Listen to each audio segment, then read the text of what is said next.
Welcome, fellow adventurers, nerds, and neurodivergents. Sit back, stay hydrated, and prepare yourselves for tonight's adventure.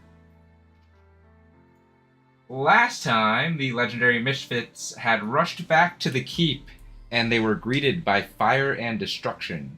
Upon rushing through the gates, they ran into a handful of fiendish creatures, and they saw a gnarled and twisted figure of Thyrim Akoshi, one of the former elite monks.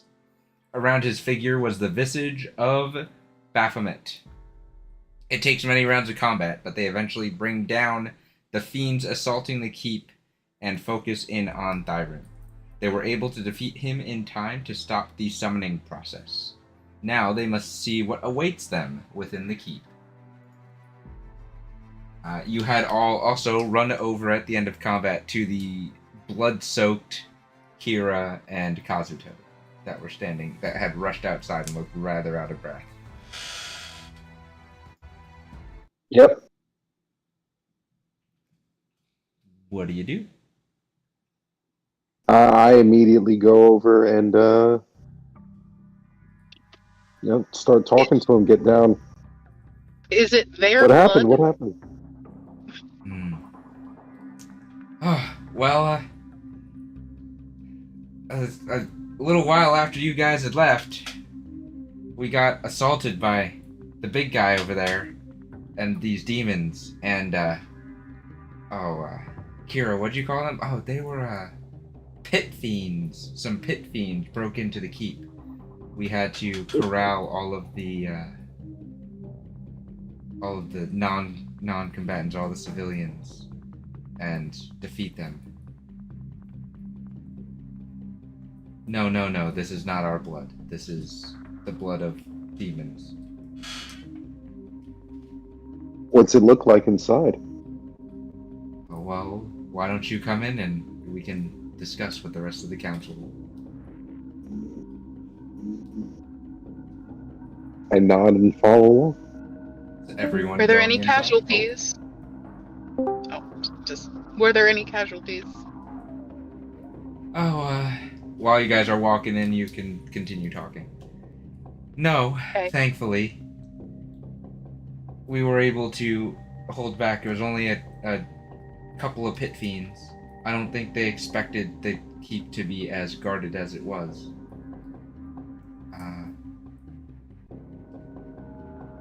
Kazuto and I here were able to dispatch of them rather quickly. But we expended a lot of our energy in doing so.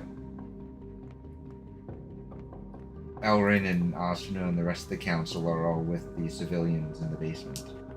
And as you're walking through the keep, the stone and tiled floors and walls and even the ceiling just blood-soaked on the first level. Everything's covered in blood.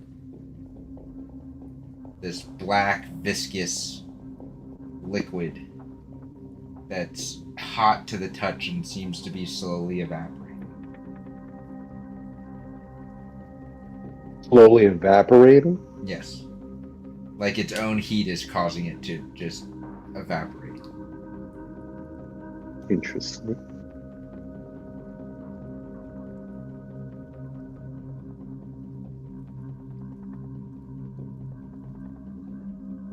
I'm just following along and taking notes. Taking note of the surroundings. The blood kind of, it goes upstairs as you pass the stairwell, but it does not go downstairs. It seems that they were able to keep the fighting away from where all of the important things are. There's also the distinct smell of sulfur in the air. Sulfur, okay. Did they target anything besides people? Were they after anything? Well, they were probably after the vault. And, vault? Civilian casualties. What's in the vault? Money? You guys have been in the vault. It's where we've moved all the magical artifacts. Gotcha. And cursed objects. So they do still need them. Maybe they're just trying to get them to grant their god more power. Oh, They're powerful artifacts in any case, useful in any way. wasn't there an artifact? Wasn't one of those artifacts what we stole off of him, like, before we even entered the floating temple? Artifacts? That's in the vault? Yes, you What guys did it did look like? store a handful of artifacts at the temple once we took over, and we did move them here. I can't remember. The only artifact that I remember that we took off of him before was one of them Ace put into her muffin and made it an evil muffin. And there was something else that he knows that we took because this is the second time coming after one of these places. Because he went after the city first and looked for something and couldn't find it at that temple. So, Speaking of the city, it looks like there's an increase in search efforts as there are more beasts over there, and the demon lord is almost summoned in the middle of the city. You need it over there now? We can't go over there. We don't have enough left in us. I'm not sure how you all are faring. You guys have now fought 2 of these demon lords. Though not fully summoned, so they weren't at full power. I mean, again, we could always use a bit of a rest, but time is of the essence here, right? Possibly. The Zariel to the south has lifted her assault on the town of Eingrad. So, Really? for now, we can focus on the city of Ekban. However, we are afraid that Zariel's summoning has been complete and she has been brought back to guard Asmodeus. Or Asmodeus' So vassal. So Asmodeus hasn't been fully summoned yet, but Zariel has. Potentially. We are unsure as none of our scouts have returned from down there. Well, that's definitely not a good sign. Scrying does I'm not gonna work. look back. Yeah. I'm sorry? Scrying also does not work. We can't get any visuals down there. I'm gonna look at Ace and Pen and Dionys. What do you guys think? I mean, do we need to press on, or should we take it easy right now? Maybe reassess?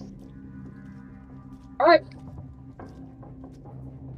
The sooner we get to them and take them out, the less the process is long, the easier it's going to be.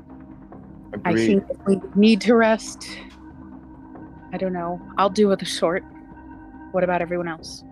I mean, a rest would be nice, but like you said, the longer we allow the threat to be out there, the stronger they get. So, We'll say, yeah. No, I agree. I will say that I don't think that a short rest does me any good. So,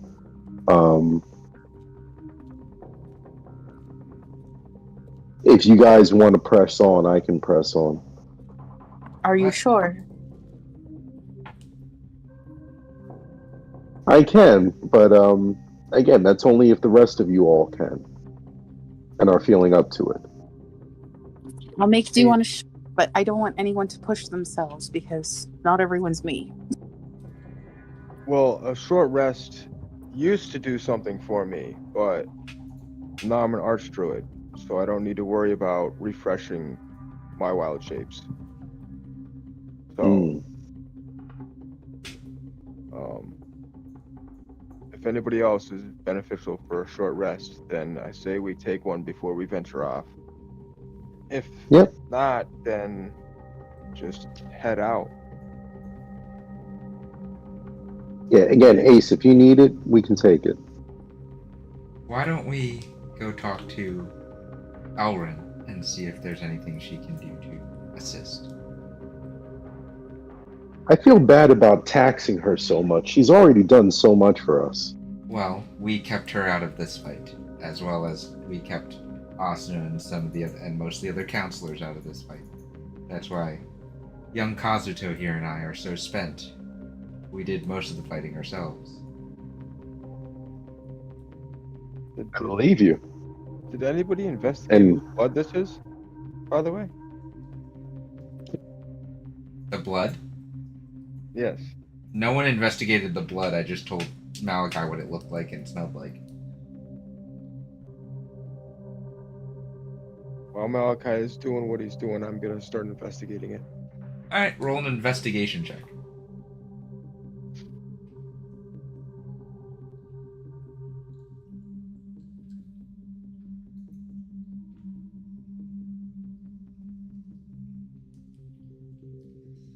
$16.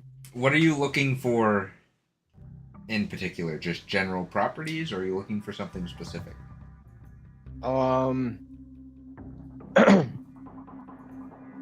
From my, experience by now, I'm sure I'd be able to at least somewhat decipher the different types of blood with, my medical healing and just encounters with demons and all sorts of different creatures with getting on me. So I'm just trying to see if it's more demonish blood, like enemies' blood, or if it's somebody of ours that we need to investigate where they might have got dragged into. Well, I think that she said before that they were covered in enemy's blood. They didn't really have any wounds on them, and we were fighting against pit fiends, and based on what we saw walking down the hallway, it was kind of like darkish, almost blackish blood, and it was slowly kind of just evaporating. So that's what they were covered in, unless I'm misunderstanding. No one made an investigation check or an insight check to see if they were lying about being injured. However, you do have the understanding correct as what you are seeing. Pen is getting a closer look at the blood. So what you tell, it's less liquid and more goopy. It's more viscous. Almost like jello or slime. It is very hot to the touch. Not hot enough to hurt, but hot enough that it's not normal blood. There's no drag marks as you're kind of looking around, and there's no like footprint going in a specific path. It's just kind of sporadic damage and footprints like combat is. The blood itself smells very much like sulfur or rotten eggs. As you get it close to your face, you can see like there's little simmer bubbles, and it's slowly just dissipating. If you pick a small enough amount up on the tip of your finger, it would go away in a few seconds. You do determine that it is everything you see is enemy's blood, and it doesn't seem like anyone's been taken anywhere. I just wasn't sure if it seemed like the battle was pushing in one direction, like the blood splatters are leading a direction, or anything. But no, it just seemed like it's it was everywhere in the first floor. As you look up on the second floor, it looks like both Kazuto and Kira led successfully the assailants upstairs, so you could kind of see the chaos in the lobby and on a whole first level, and it kind of just converges at the stairs as to go up, and then you guys are going down to the basement. So that's kind of where your investigation ends. You see, okay, they were able to lead it away from the basement. And they funneled them, right? According to them, there were only 2 pit fiends, so... Oh, okay. They didn't really have a huge force to funnel, but pit fiends are tough creatures. From your guys' knowledge and readings of all the various books and encounters that you've all had, You recognize that pit fiends are not something to be messed with. With the amount of blood that's around, and a lack of bodies, does it seem like it was only 2? From what you remember in previous battles, you know that some demons' bodies kind of just evaporate. Sometimes there's a goop left. Sometimes there's not. You also know demons don't die if they're not on their own plane of existence. Yep. Very true. Their bodies just kind of evaporate into the ether, and then they go to a restoring chamber. You don't know much about how the hells in the abyssal realm work. But from your limited knowledge on the histories of that, you would think that fiends defeated on the material plane, unless they have some sort of influence in the hells, are quickly demoted. Okay. Even one as high-ranking as a pit fiend. Mm. Okay, so It's normal for you to not find bodies, but what you don't know is if there were really only 2, or if they're just trying to downplay what they did. As this is happening, you get down to the basement and you see that, in fact, all the commoners and all the civilians are safe. A very concerned Elrin runs over. You see your crew that sailed with you on the ships as well, that are kind of just keeping the crowd calm. Do we see that captain, Ymir? You do see Captain Ymir, and you see Admiral Klein, and you see Agil, who is the overall fleet admiral. I'm gonna walk over and greet them. Okay. You are covered in blood. Yep. Just remember, you are covered. Everyone entering this area is covered in blood. Yep. Because none of you have prestidigitation. Nope, definitely not for me. Some of the clerics kind of stop you from approaching the group further. What are you doing? We don't want to frighten the crowd anymore. Let's get you all cleaned up. Oh, yeah. Sorry. And then they cast prestidigitation on you. Oh, all of you. Was it just like a massive gust of wind that cleans us up, or? Prestidigitation's really just a magical effect, so it feels however your character would interpret it, I would say, at this point. They're not creating any effect specifically to make you feel clean. If an arcane force cleaning your body very quickly in like an instant would feel like wind, then that's what you feel.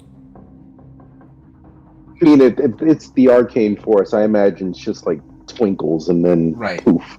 Right. Okay. Cool. Gratitude. Oh, guys, you're all right. Where's the rest of you? Where's everybody else? Who's talking? Elrin. Ace? We're all here, I think, and I'm going to point to Ace. Well, you left with 15, and there's only 7 of you. So. I mean, as far as our core group, but we split up after we took down Pazuzu in order to give some of the other, some of the front fighting forces a bit of assistance, and then we came back when we saw the flames. Yes, Jeff and the others went to check on them. Has anyone heard from them? Or from we haven't.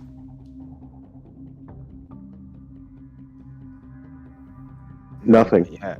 They all get this just, like, her and Asuna get this very downtrodden look on their face.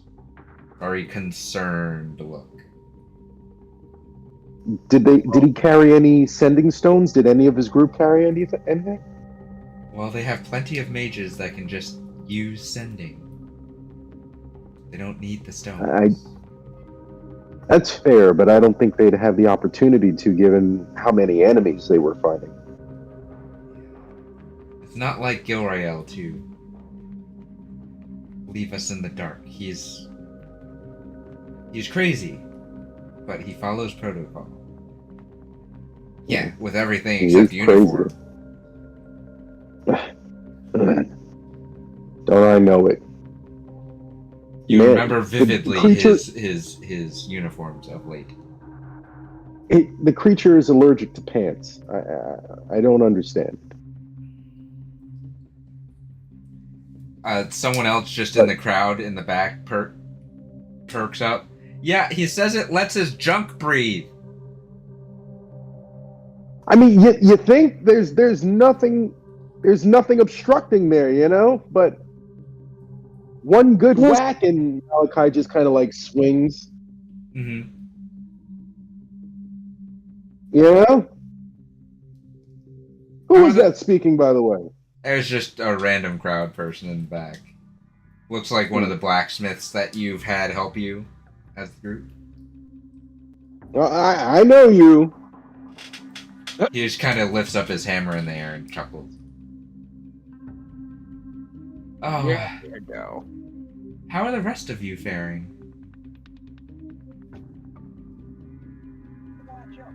Okay.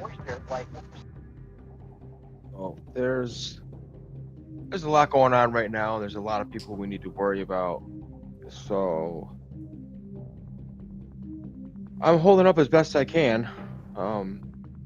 Glad to see that y'all are all right.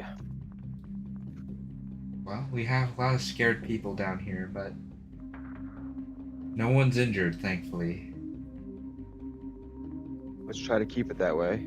There was so much commotion, we thought there was a whole army of demons up there.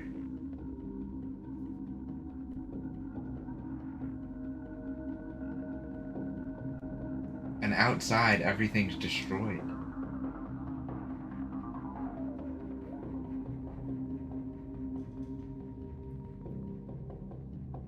I mean, these demon gods are trying to manifest, so respectfully, destruction is less of our concern and more of a secondary thing, right? We can always rebuild. Malachi, you do have a point. Buildings can be rebuilt, lives can't be relived. Just remember, I mean, second time that everybody here is losing everything. We all came here and lost family and our homes, coming from all over. To lose this place is really difficult for them. that's fair. Yeah! All But- do have each other, and we will rebuild. Another one of the blacksmiths in the back, he looks like a lizard folk, but like a civilized one, not just one of the mindless ones you fought. Yeah! We will rebuild. And you see people murmuring and nodding. They have not lost hope, but they are all looking to you. Could we try to inspire them? In what way? I mean, I think like between all of us, I think we would all just kind of try and bolster their hopes that we're all going to pull through this and that the Misfits will be there with them tooth and nail. And if anyone else wants to add anything.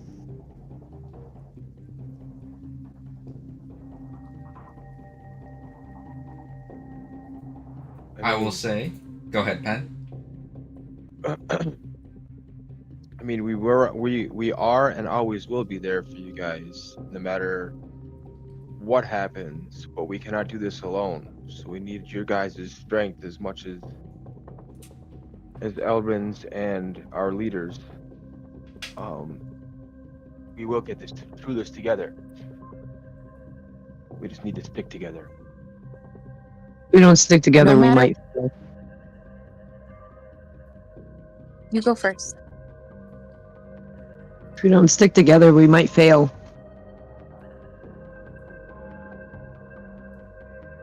We need you guys. Hmm. And no matter what happens to us, there were people here to protect you before us. And I gesture to Kazuto and Asuna. And there will always be people after us. But we plan to come back. And Yep. I need something. We need something to come back to. One of you may make a charisma check with advantage. Not me. I mean, I could think it would either be me or Ace. Actually, Yeah. I'll make it a persuasion check. One of you can make a persuasion check with advantage. I'll do it. What's your persuasion at, Ace? Yeah. Yeah, let me pull it up. It's crazy because she's a bard and a warlock. Right. But Malachi, I know yours is good too. Mine is very good. Oh, hers, Ace, yours isn't. You didn't take expertise in persuasion. I didn't, but it's a +8 with advantage. It already has advantage, so. What's yours, Malachi? Can you guys hear me? Can you guys hear me? Yeah. Was Okay, that double advantage? Headphone died. Mine is actually +16, and with my foresight, it's also an advantage. Then you go. So is that double advantage? Double advantage doesn't exist. Remember, if double advantage existed, double disadvantage would exist. Yeah, we know one. All right, so I'm rolling. Yep, go ahead. 27. You can add a D8 to that.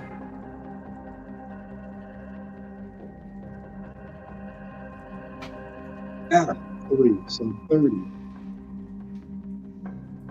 The very limited number of guards that are here, the clerics, the paladins, various mercenary folk, the commoners, those with their tools and satchels and bags of all their belongings, even some of the children are running to the front as you guys are talking.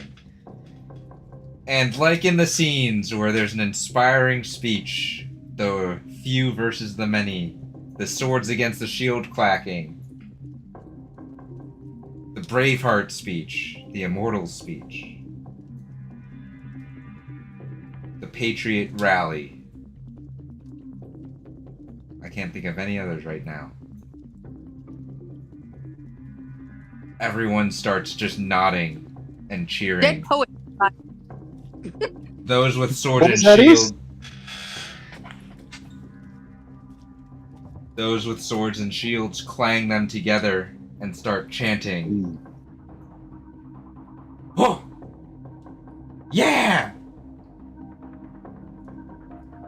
Trust in the Misfits! Mm. People start cheering and the soldiers are rallying. Everyone is rallying to you.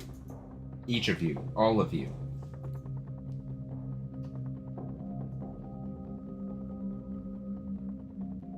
I just I hold up a fist in triumph and camaraderie.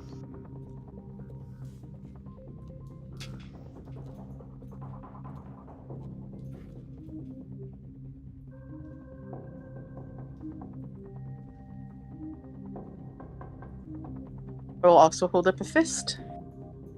And hold Malachi's other hand.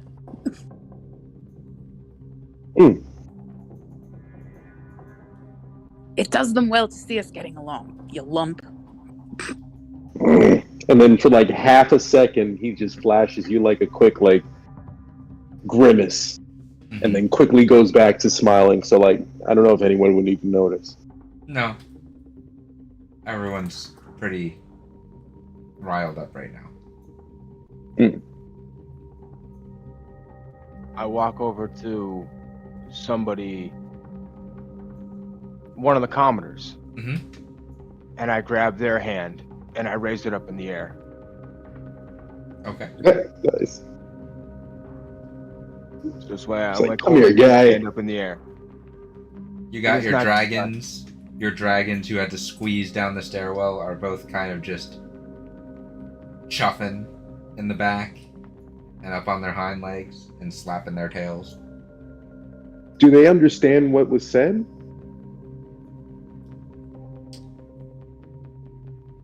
They do. Okay. They do understand common. Toothless is a rather intelligent dragon, and Draco has been with Diana since they were both little. So, True. yes, they understand well. Oh. They know what's going on.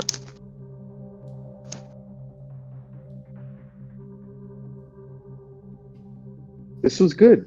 And I just kind of whisper that to the group. This was good. The crowd dies down. Erut steps forward and tries to regain posture and control. For those that are down here, we will be relocating and rebuilding the upper levels. But since we have no need for the prison, we have turned those into living spaces for you all. You will have to share in it, maybe a little cramped. But with the threat gone, now at least we can focus on building down here and rebuilding up there. I would ask that we have volunteers to help with the cleaning efforts, as well as the rebuilding efforts. And you see commoners start nodding to each other, civilians. Just eager to help. Even some of the kids want to run up and try to help.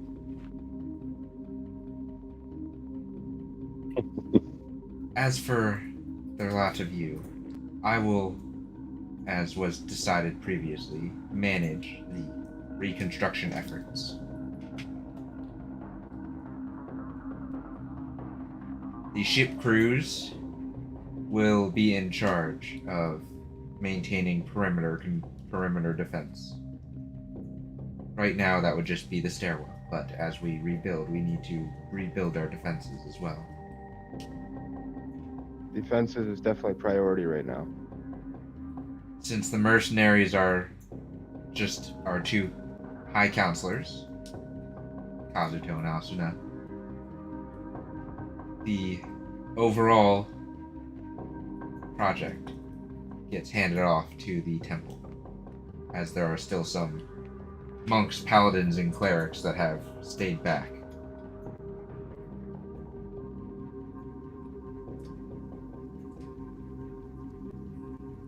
We all look forward to you, Misfits.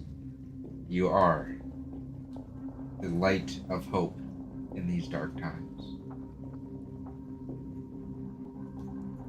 Our best. We always try. I promise you our best. And we always look forward to see you all when we come back. Let's just hope that this is one that we all come back from. We've done it a couple of times now. We can definitely do it again. He nods. You swear you see his stoic expression almost break into a smile as he walks off towards the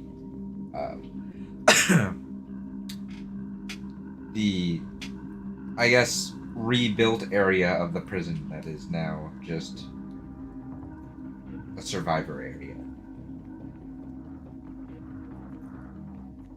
Kazuto kind of collapses on the ground a little bit. Kira just looks like she's meditating, as monks do.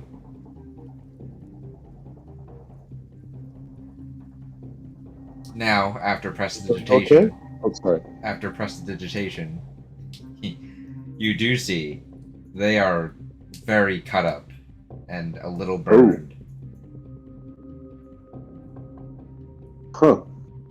But as you watch a little more worse closely, for. Oh, sorry. they're fine. They are a little more worse for wear. as you watch a little more closely, Kira's injuries seem to heal themselves as she meditates.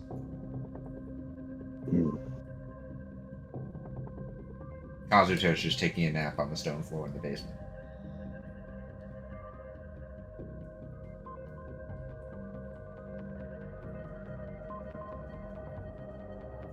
We should probably have our rests while we have it. Do you have enough time for rest? We can't fend Where- off another demon horde. Where's our next location? Yeah, and this is Asuna again. That was Elrin, this is Asuna. Yeah, how many did they tell you they fought?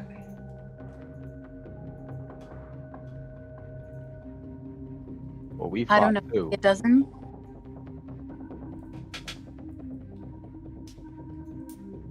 There were at least 4 pit fiends up there, maybe more. And these 2 knuckleheads, and she jabs Kazuto in the ribs, would not accept any help.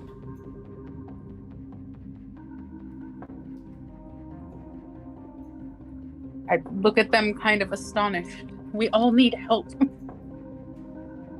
Okay, so was there? They are 4 quite or powerful. 2? Oh, sorry. Go ahead. So if there really was 4, did 2 of them get away? Is there No. still 2? No. No one can escape these 2. They're too fast. Doesn't mean it doesn't mean that you can't ask for help. They are quite powerful. There's no doubt about that. But, yeah. Careful next time. Well, I can tell you one thing. He only sleeps like this if he's completely spent. I just kind of look at Kazuto, and again, he's completely out. He's out. Damn. The only other time that you may have seen him this exhausted is after his mythic trait was activated. Huh. I know what that looks like. Okay. Understood. If you run into any greater demons or fiends,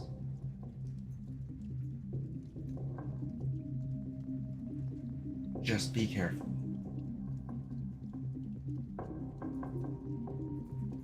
I appreciate the heads up. We all do. That's about all we run into lately. Well, you haven't run in. Dude. There were no pit fiends outside. Thankfully. I'm gonna look back at Ace. Are you okay? You should be resting, right? Oh, I have a solution for that. Oh? Auron A pulls out a bunch of bottles with this gross-looking viscous liquid that looks like a mix between a health potion and a poison.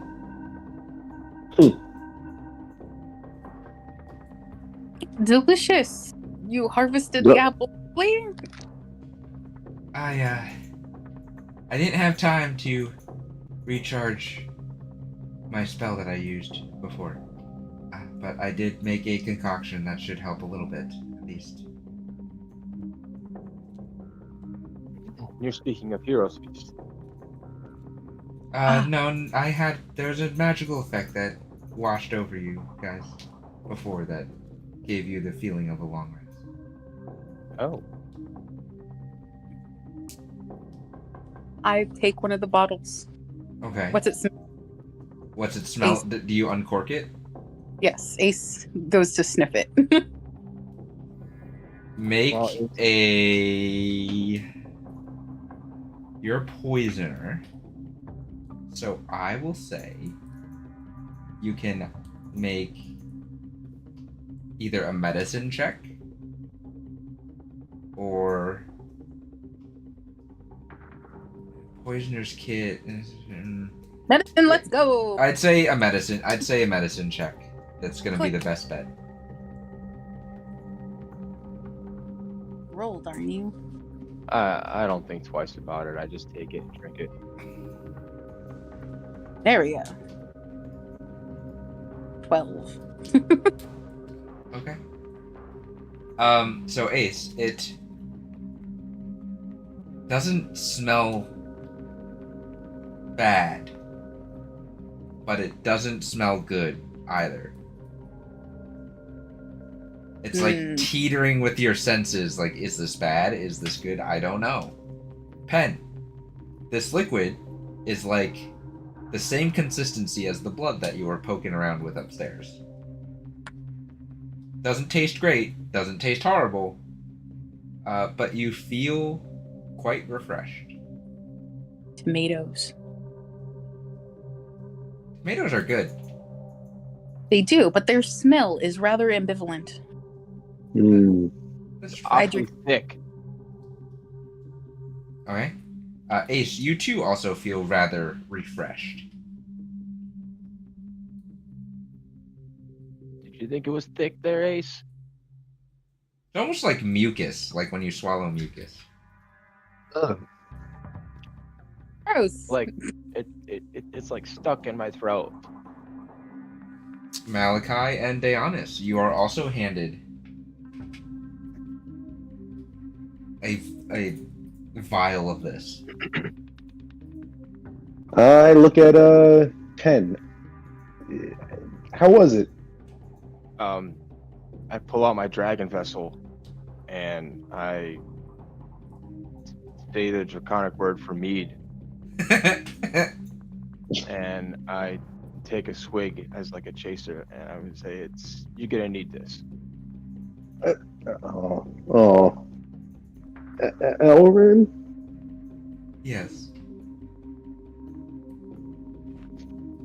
I take a big, I'm like, like a gulp, and then I down the potion real quick, and then I chase it down with mead. It's still mucus going down your throat. Yeah, it's disgusting, but the mead, at least the mead comes after. Uh-huh. It's tomatoes. Yeah. It's so gross. It's like ketchup. Gross. More viscous than ketchup. Ew, it's Imagine even worse. a more viscous ketchup. That's so gross. It's It's the like jelly. molasses ketchup. Oh. And then I give Pen back his dragon vessel. Gratitude. You all have been granted the benefits of a long rest. Really? Oh my. This unfortunately means you lose any temporary hit points that you are currently holding on to. Yeah, I had 2 left. But you refresh all of your abilities. Yes. And all your spell slots. And any other Oh, thing that's that gets terrifying. reset. Is it terrifying?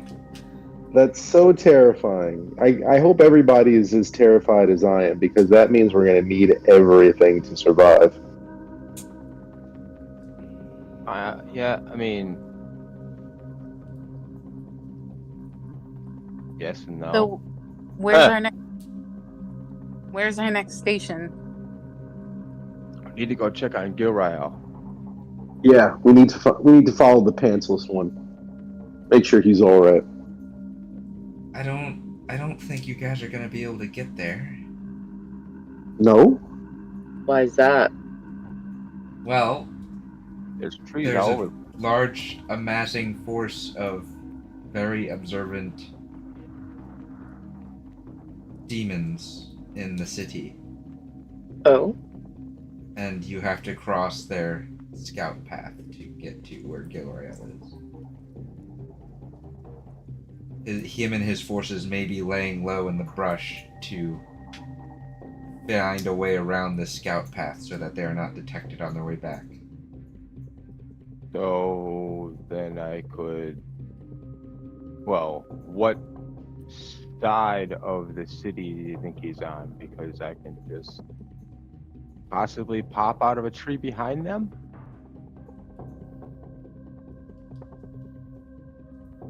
But it's, if we don't know exactly where they are, it's kind of a shot in the dark. But Up to date are your reports? Their last known location is the same area that you described to us as to where the rest of your group had went. There is no Near rendezvous Pazuzu. point. A little south of that. That was the last known location.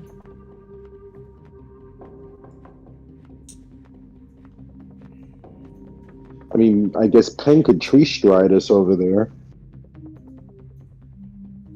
Hopefully. well, that's what I was talking about. That's what I was saying. I mean, we can. I just don't know if we'll be near them. We might have to go through the scouting path, like she just said, or sneak around to find them. I think sneaking might be the best option. I mean, Remember, I there could are always- miles and miles between the keep and where Pazuzu was. Of thick brush, untraveled forest. You don't think that he'd be closer to him? Well, with Pazuzu, we already took care of. Right. What are you But- gonna do after you find him? Hopefully, we were looking to regroup and then move on to the next demon lord that's supposed to be manifesting. I'm afraid they might not have the energy to do so with what they've been going through.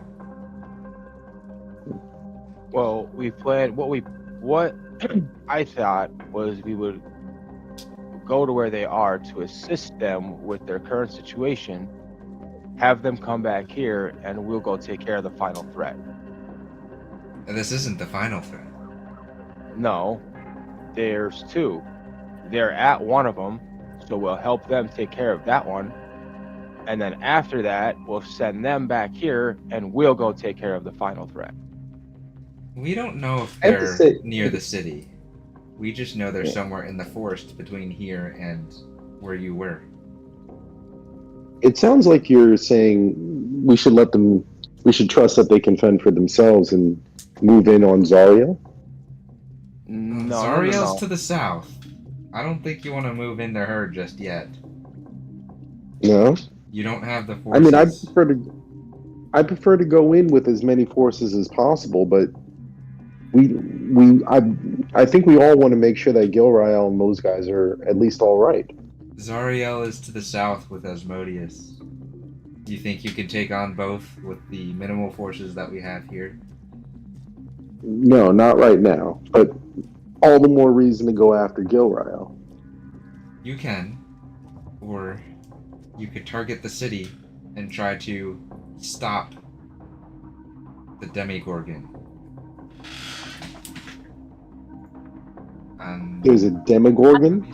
A what? Let me make sure I might have gotten the two mixed up. It's either Demigorgon or Baphomet. It's Demigorgon. Stop the Demigorgon. What the actual fuck?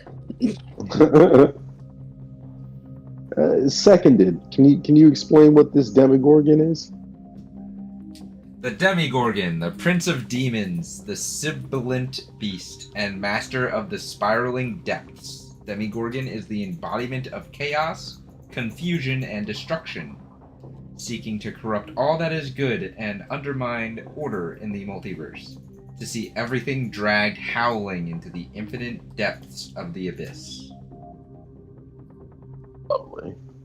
Bad news. Gotcha. Snippet from Demigorgon's actual creature card. I'm gonna grab my axe, unsheath it, and say, "Yep, we'll take that one." I have a feeling if this is Elrin talking, if we're able to interrupt their current plans. That the scout path will be rendered safe, and that our forces will end up back in the keep anyway. Two birds, one stone. I like it. Also, you're not going alone this time either. I will be accompanied. Elrin? Yes. Aren't you needed here? There's enough clerics and paladins here to take care of the healing. We always appreciate someone as powerful as you. We worry. Sorry. I am tired of seeing our friends go fight the wars for us.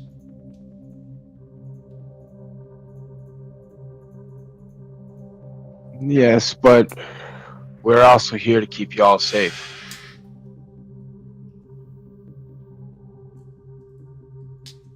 As you say that, there is a very intense celestial radiant aura radiating from her in this moment, as it's almost like the light of the heavens is shining down upon her or shining out of her. You're unsure which. It's almost blinding. I am pretty sure that I can take care of myself. Here, I don't believe that there will be another assault, neither does the rest of the council, and you see those that have stuck behind are nodding in agreement. You all do not have enough forces that you can take with you to defeat this monstrosity if it is fully summoned. Maybe with me, it will tip the scales a little bit.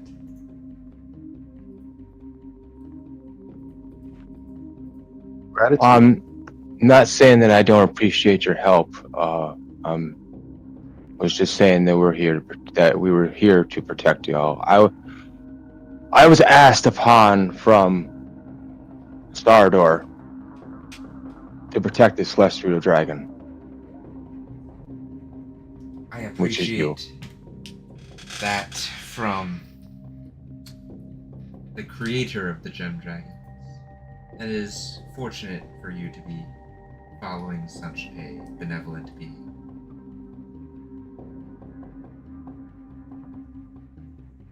Well, And if I am indeed the Celestial Dragon, then I will make sure that I am protected.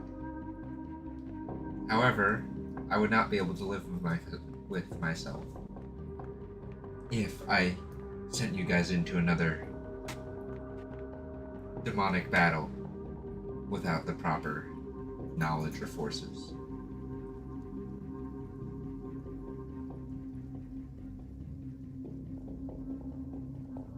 understandable.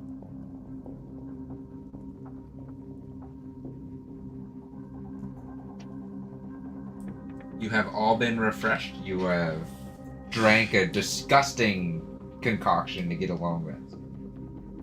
It is the middle of the night. Like literally probably just past midnight at this point. Because your assault was at dusk.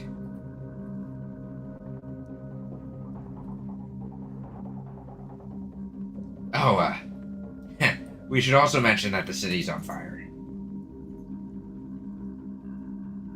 All the more reason to go now, then, yeah?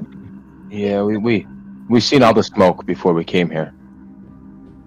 That's why Yak and everybody else went there.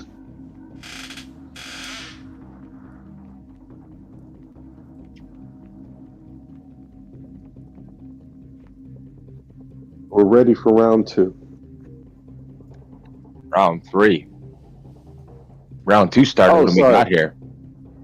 I just feel like this whole thing has been like everything before this was round 1, so now this is round 2. But yeah, all the rounds.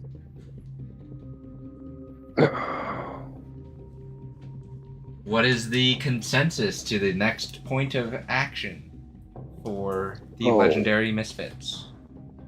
Shall The we city, take? right? Shall we take to the sky, or we should take to through the trees? Trees give us I- cover, the sky kind of gives us away. Sky conserves spells, right? Do you think you can I all mean- fit on my back? How Huh? big of a dragon are you? Well, if you recall, the last time she transformed into a dragon that you witnessed, she was about 4 times the size of Draco. Draco was smaller Oh, at yeah. that time, but Elrin was also smaller at that time. And Draco can carry 2 people, right? Yes. I'll put it to you this way. She's almost Yeah, the she same can size carry at as least 8. Cryovane. Yeah, I was thinking about that. So Yeah. yeah, she should be able to carry all of us easily, if you don't mind. If your dragons are comfortable with flying above me, so my wings can obscure them. And those who are willing get on my back, we may be able to make somewhat of a surprise attack from above. It will give away that we're coming, but it won't give away how many there are.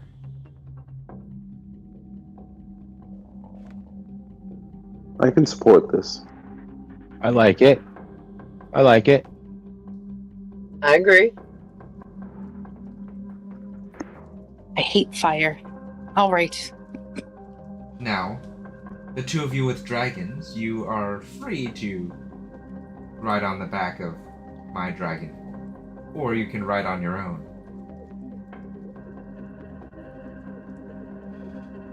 Toothless and I, our team.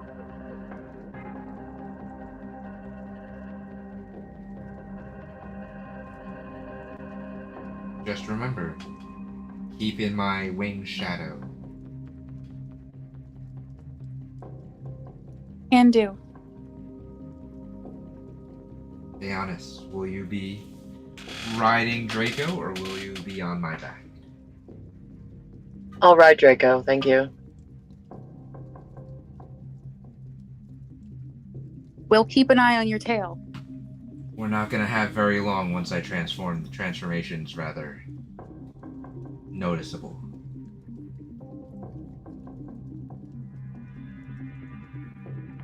I'm gonna start to get on Toothless's back. All the more reason for us to watch your tail. As you get on Toothless's back, you hit your head on the ceiling. That's fine. I meant to do that. You're still in the basement. Careful! What are you doing? We're underground. You're underground. I am, and so are you. Ace is too proud. She just keeps her chest flat to Toothless's back and pretends she totally meant to do that. Just gonna I look at shake. Toothless. Yeah, I just look at Toothless and I just kind of give him a confused look. He turns his head to the side like a confused dog. I'm just gonna start walking out, shaking my head. Okay.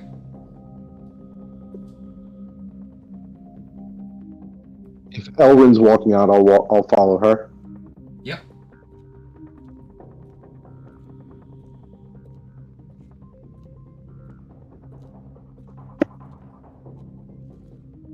Be honest, are you also getting on Draco and leaving, or are you leaving like a normal person? I think I'll leave like a normal person. Come on, Draco. He dutifully follows you.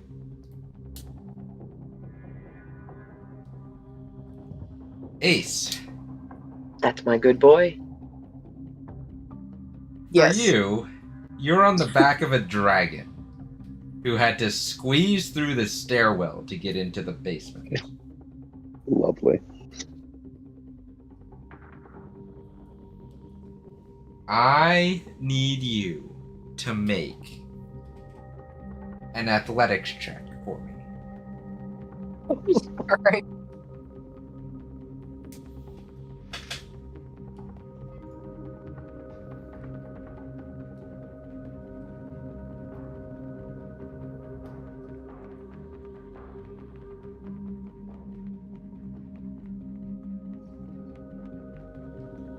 Is it rolling?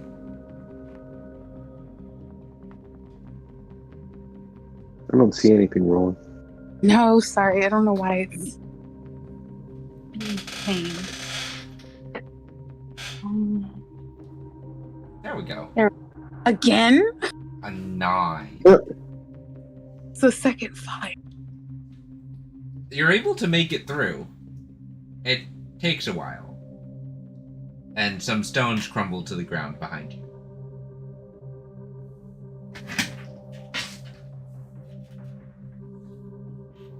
Still enjoying that decision.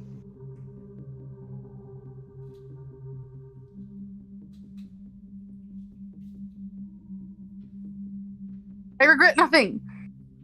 Oh, ow. The rest of you are already outside in the courtyard as she is emerging.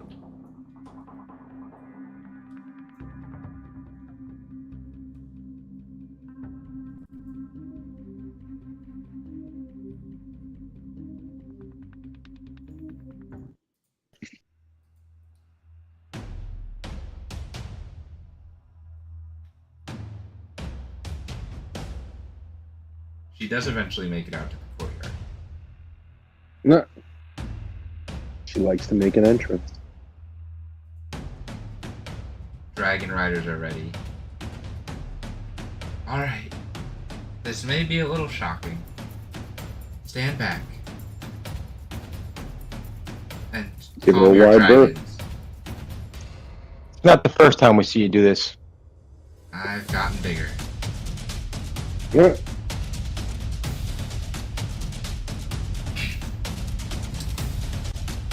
The light from her pennant glows,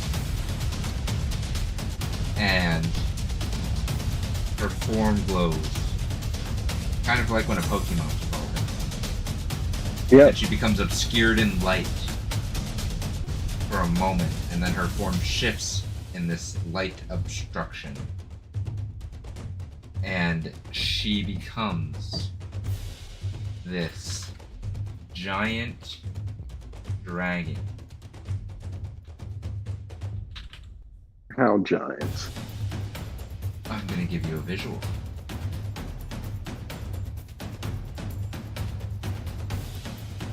Let's see. Token.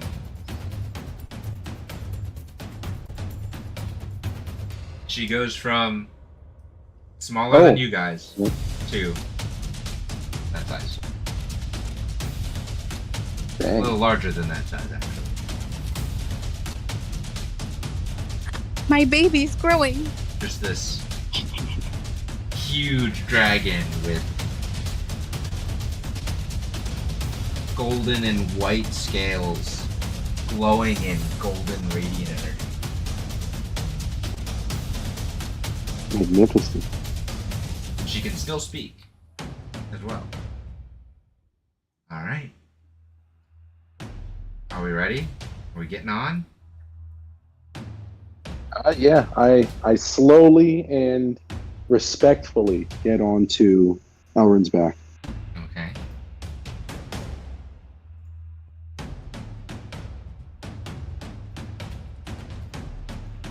much water could Toothless carry?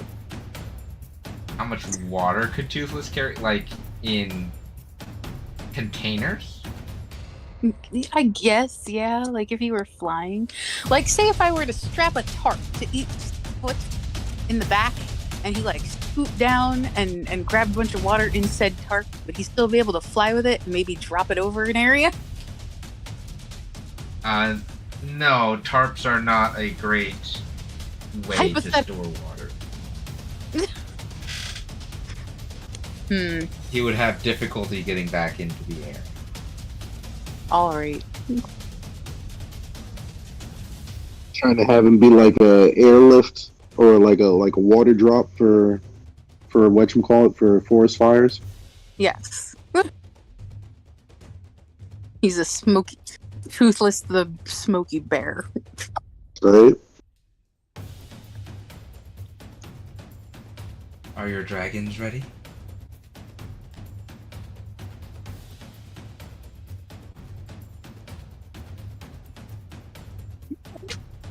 They're ready. Her wings start to flap, and you feel the air current in the area just pick up and gust. Yep. And I close my eyes it and just takes grab a on. moment, and then you're in the air. 20 feet, 40 feet, 60 feet, 100 feet. How fast are we rising? Once she gets momentum, you're rising at almost a 90-degree angle straight up into the clouds. Jesus. Toothless and Draco are more than happy to follow. So Ace and Dianus, you are also both at 90-degree angles straight up into the clouds.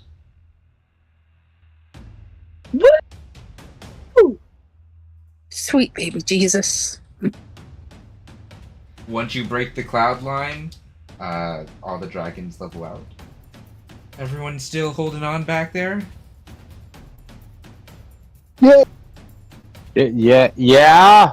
Holy God. Both to your lunches and, I guess at this point it'd be your dinners. I mean, that depends. Do we need to make any sort of check, or are we? Oh, How would why- Malachi react would to you- flying why at a would 90-degree angle? And then, so are we just going straight up right now while she's You were going saying this? straight up? No, she leveled out, so now you're horizontal. So she Okay. went from horizontal to lifting off to vertical to arcing back down to horizontal. Okay, yeah, he'd have to make a check. Go ahead and make a Constitution saving throw. 21. You're fine. Okay. You feel the rumbles So, and the like- bubbles, but you're fine.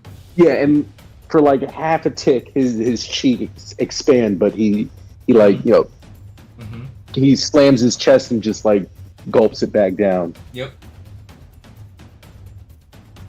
Ugh, disgusting. But I'm fine.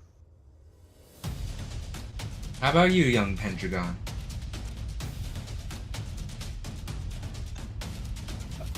I mean,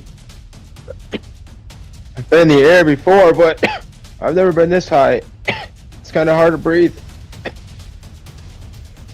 It's only for a few moments.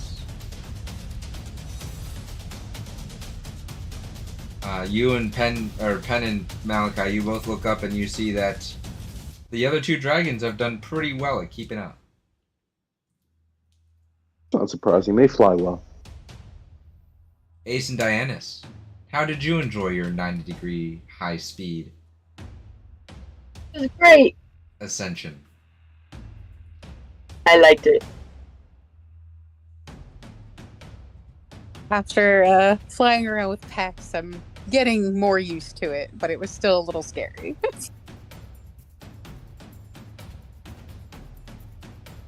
How would we like to attack from above? Well, first we like to survey. We're not going to be able to. Who No? belongs- The second that we break the cloud line, we're going to be attacked. Your poop will also be giant. Well, how are we gonna know where to break the cloud line? Yeah. I know where the town is. As a dragon, I have true sight. I can see through the cloud. Oh, Can you Well, give us a then- rough estimate of what you're seeing? Well, So the poop is out? Do you not have to go? no, I do not. Thank you for your concern, though. Just There are a few of these construct-like scarab creatures that are pretty large, spread throughout the city. There's 2 humanoid figures, one at each entrance to the city, that are giving off a relatively strong aura. And then our target is in the center of the city, on the bridge. He's looking mighty powerful now. From where our target is, does he see everybody? Yes. Because our previous encounters, they sacrificed their followers to empower themselves. Well, he does see everybody from where he is. Okay. And But the he wouldn't city is see us from mostly above. fine. He won't see us No. until we break the clouds. But as you can tell, I can ascend and descend rather rapidly. Okay. As long as the 2 dragons back there can keep up. Oh, that sounds like a challenge. Unless you want to try some type of Um, aerial strike. Jump off my back and do some type of strike down. But that would incur fall damage, would it not? You can. Technically, according to various 5e rules, if you are falling and you successfully hit the target that you are aiming for, that target incurs the fall damage that you would otherwise do. Alright, so meta. So if you were to Alright, jump so off the back, that was meta. Yep. Yep, I get it. So, Enemy at the- becomes a pillow. yeah. Yeah. So as Elrin says this, Malachi gets a devilish grin on his face, Uh-huh. and he kind of so he has his weapon sheathed, but he looks at his hands, and he starts thinking about fire, and they start to flare up a little bit, but then he cools them down immediately because I think I have control of this now. Mm-hmm. Based on what you said last session. Yep. Okay, so Malachi's like, I'm game for an aerial strike. Remember, if you miss, you could die. I did that once already, so don't worry. We got this.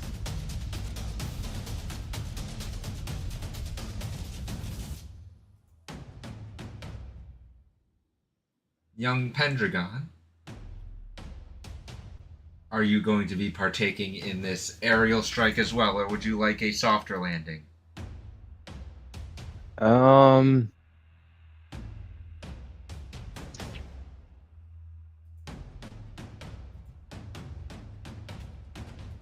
think I'm gonna partake in the aerial assault.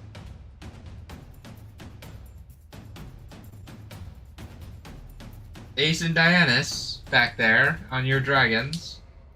We're going to do something stupid. Are you going to follow us? I'm always I'm down. up to something stupid. Let's do this. Once we break the clouds, these 2 knuckleheads are going to jump off and do an aerial strike. You can support them however you like, whether that be from the backs of your dragons or free falling. I like free fall. I'll stay seated, thank you. Ace, I have a question. What? You can play with the water, right? I can. Can you shape the water around us as we descend? Sure. What would you like? A hippo? A flower? A snake? So I guess if you could maybe make a wide area as we descend so that, as we fall through the cloud maybe comes with us. So it doesn't really exactly show our position.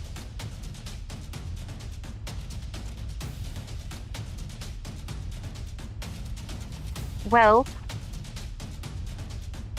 I can't pull an entire cloud. I can do about 10 feet worth, I think. Or, 5 feet. I can form approximately 5 feet around you. So that would basically encompass our bodies, though, because I think that's a 5-foot cube, right? And we Yes, fit in a 5-foot cube. I can So clouds. so could you potentially create cloud cover that falls with us to possibly obstruct his vision further, to give us more time, to mount a sneak attack? It's just, can you hide us a little bit longer as we fall?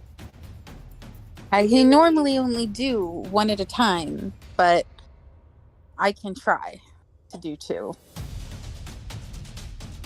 Does that mean Would that you maybe like one to of us make should be a a decoy? moving cloud?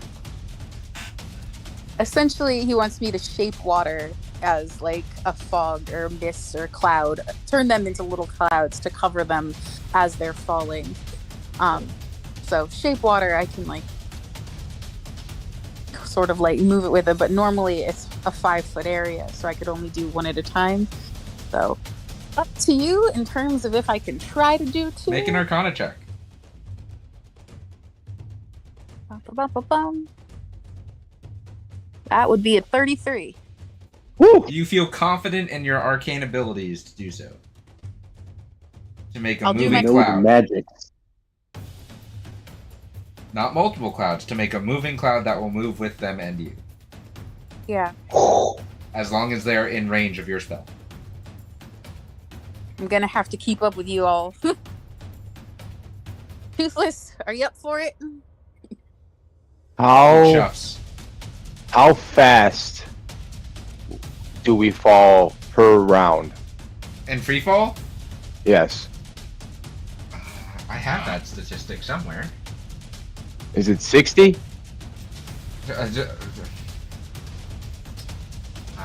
Give me 1 second.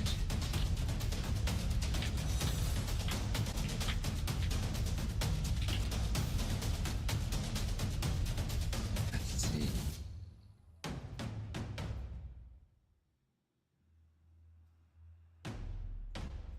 Free fall, you fall approximately 200 feet per second. Whew, that is fast. And it's 6 seconds per round. Correct. So that's 600 feet per round. 1,200 feet per round. Oh, 200 feet per second. 1,200. It's 200 feet per second. Okay. So in 30 seconds, you clear a 10,000 foot free fall. Okay. Whew. There. Never mind. My Which is idea 5 just. rounds. My idea just went out the window. Never mind. You could. I mean, there's other, like, that's the average free fall. Longer if you're higher up, or for a longer free fall. It's potentially 1 minute, 1 minute free fall, so 30 seconds to a minute free fall. As you're Ken, falling. what are you thinking? I was gonna cast a poisonous cloud in our landing area, and every round it moves 10 feet away from me. So I was hoping that I can cast it and in the air, and by the time we land, it'll already have moved enough away from us where when we land, we won't be in the cloud. Gotcha. But it doesn't, because I have to be 120 feet away from my casting area, and every round we fall 1,200 feet. So no, we would land in the poisonous cloud. So what are you planning to do with the falling strike? I'm gonna come down with Baba Yaga's staff. I'm just gonna, hopefully land in the process of. I'm gonna try to swing right before I hit, and put as much force into it as I can. I'm Okay. gonna try to aim for the main guy, but I don't know. I gotta see what the layout is as soon as we break the clouds.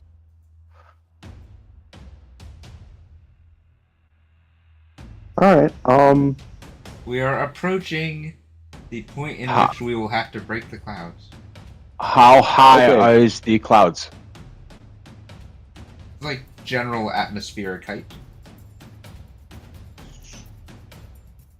So, Okay. Sorry, go ahead. like what? 10 seconds of falling? Let me see. Go ahead, Malachi. I was just going to say that 30 seconds before we are set to break the clouds, I would cast Foresight. Okay, you have foresight.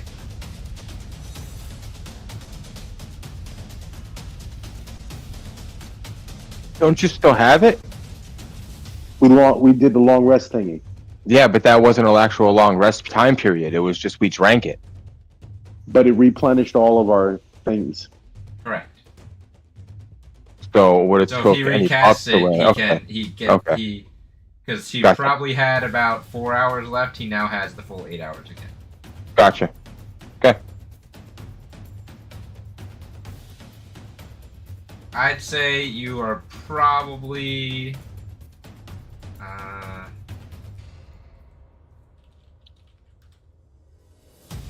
you're above the clouds, so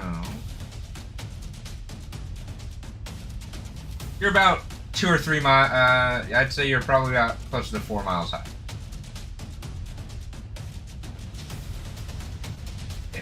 I'm just trying to Okay, figure out the time frame that we have of seeing and choosing our target.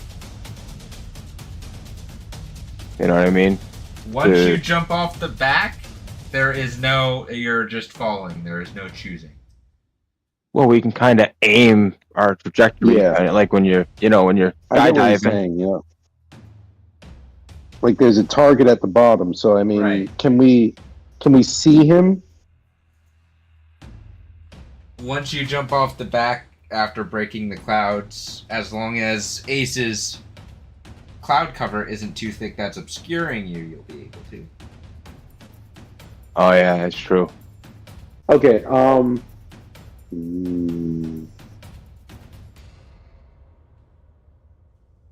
whatchamacallit? She Unless you trust Elrin's aim. yeah, well Elrin can see them right now, right? Yes. I'm gonna trust Elrin. Can I carry Malachi? How? Once we break through Ace's cloud coverage, I would activate Gem Flight. It would cut your speed in half, but yes. But I would be able to use my wings to help direct us. Correct.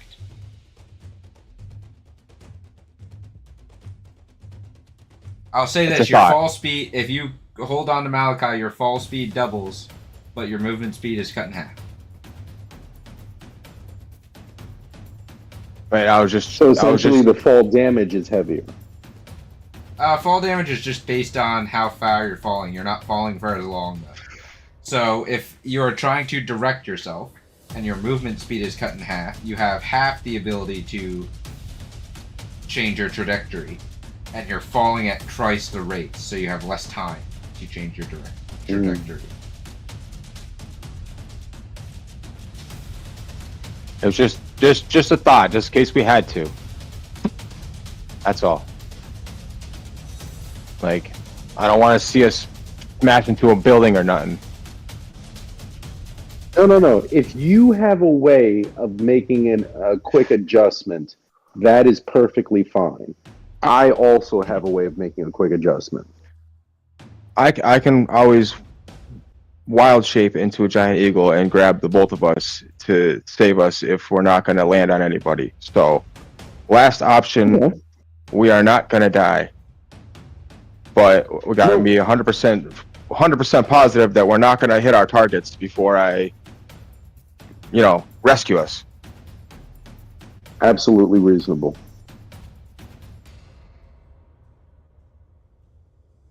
Let's do it. All right. And without All right. saying anything else, go ahead, Ace. Yeah. Both of them inspiration on hitting their targets. Okay. Both you, Malachi, and you, Penn, have an inspiration. Don't become Nice. roadkill. Nope. Not intending to.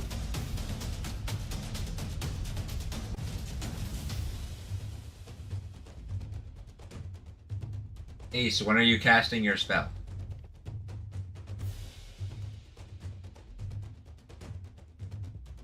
I'm gonna start like a second before we all rev up to nosedive, I guess. So now. So you're starting Yeah. now because you're about to nosedive.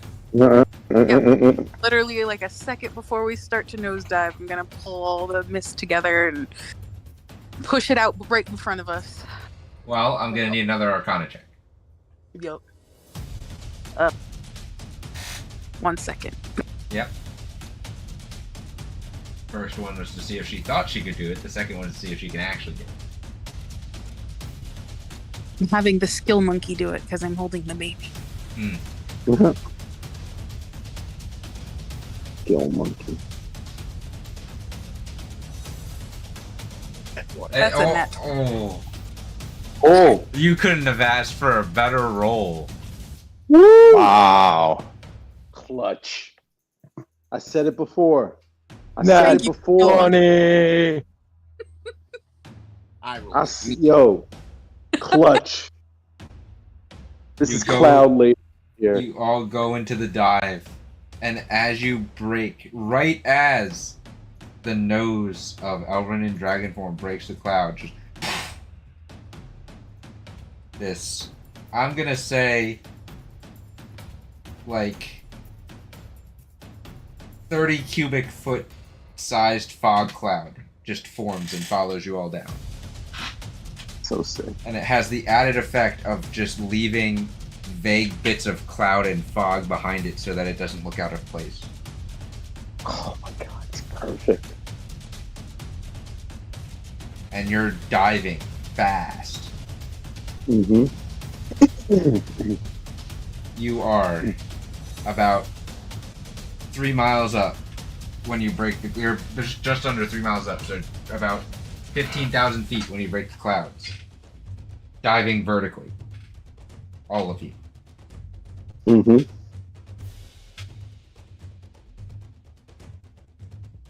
$14,000 feet. 13,000 feet. 12,000 feet. We can't see anything, can we? Nope, you said you were trusting Elrin's aim. But you have to decide Yep. when you're jumping off. 11,000 feet. 10,000 feet. Guys. I jump. Oh. Malachi, you see Penn, and then you don't see Penn. Wait. Yeah, I'm still on Elrin, and I tell Elrin, he jumped. Good, you should go too. Okay. 9,000 feet. I jump.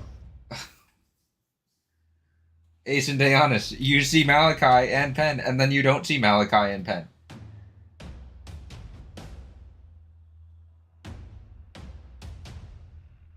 Oh, geez. The fog cloud kind of trails off to follow you both, but still kind of obscuring the rest. Yep. 8,000 feet. We still can't see, right?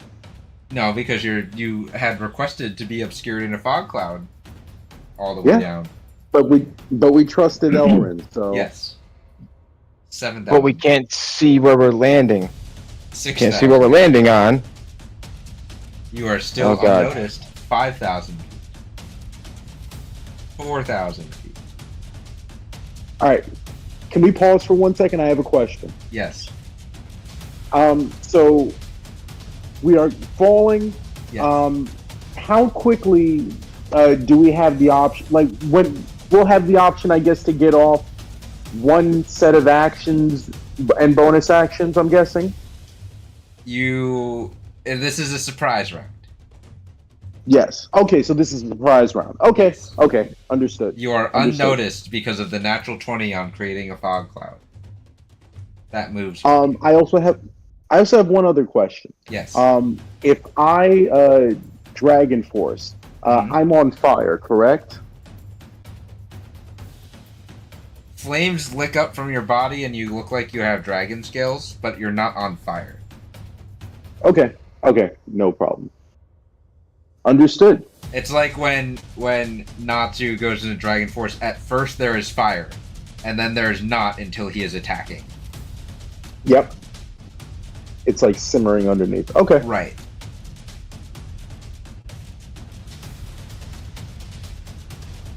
All right. 3,000 Timing. feet. 3,000 feet up. Deonis and Ace, are you still diving on your dragons? Yes, we're still diving. We got like 2,000 feet. we got 2 seconds to decide where the hell we're landing. How far are we falling? How fast are we falling? 1,000 feet per 1,000 second? feet. Okay, so I will. So this is it. I am going to try and dissipate the cloud so that I can see where I am. Okay. Am I above him? How are you trying to dissipate the cloud? So This I is a start, natural like, 20 magical effect.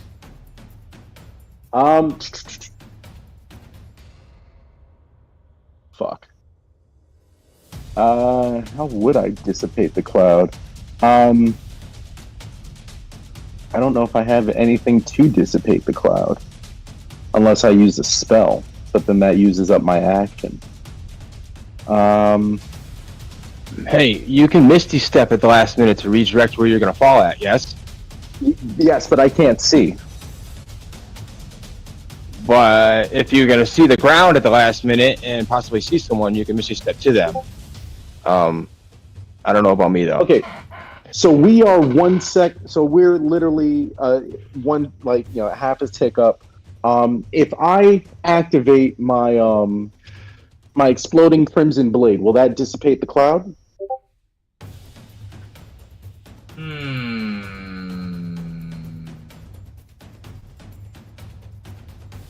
Maybe, maybe not. It might give away your position. You are currently technically hidden, and therefore will have advantage on the attack roll when it comes up.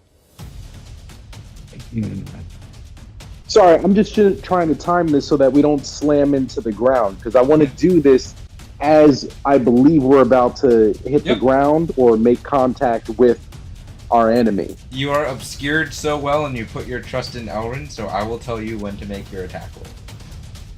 Okay, I am readying my hands for exploding crimson blade. Okay.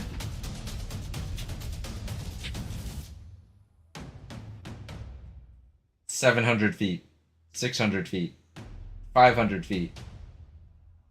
The smoke and the heat from the fire has now dissipated the fog cloud, but you are falling so fast and you're so close, it doesn't matter.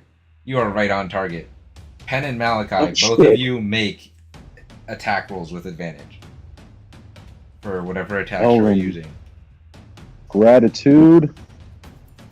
Oh, that's a 29. That's also a crit. No. Oh, is it? I don't you crit crit on on an 18? 18.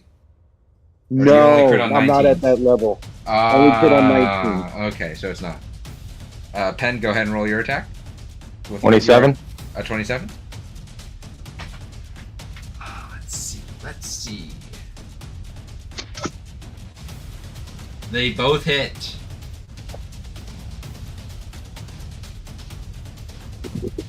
Roll your damage. Like normal.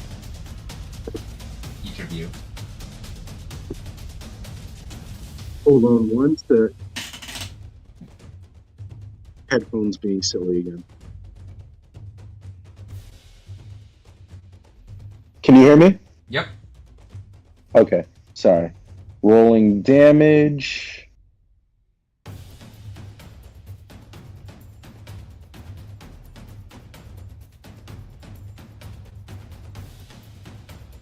Okay. So we're gonna do this first.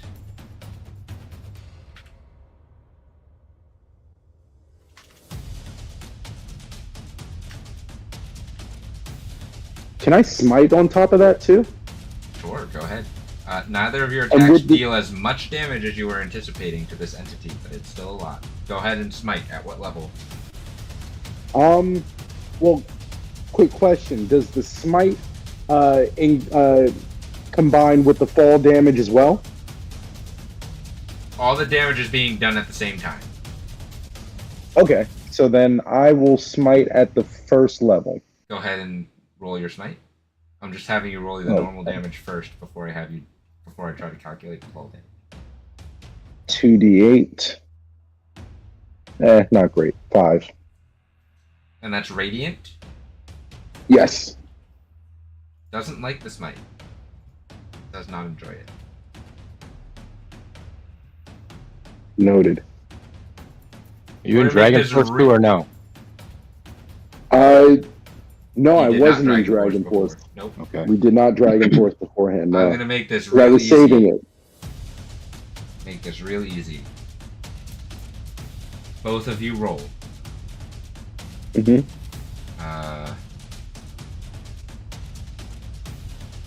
We'll just do it because this could be real interesting. Both of you roll.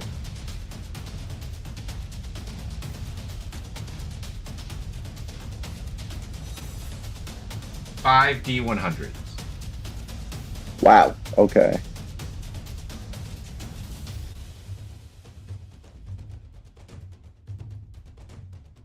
Jesus! Two.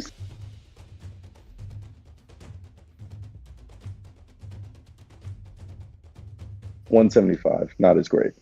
So 3, 4, 46.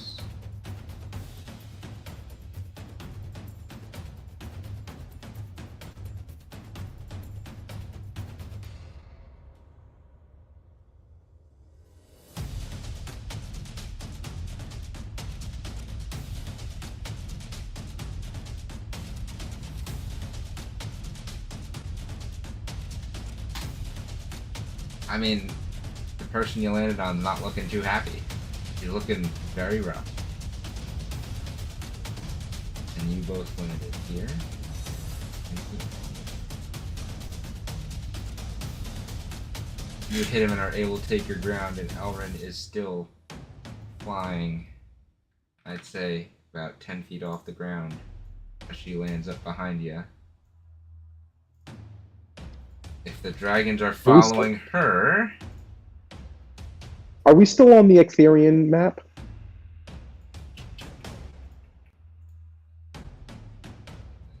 Oh, thank you. There. And Draco would be here. Ace and Daeonis, it is a surprise round, so you each also get a surprise action as well.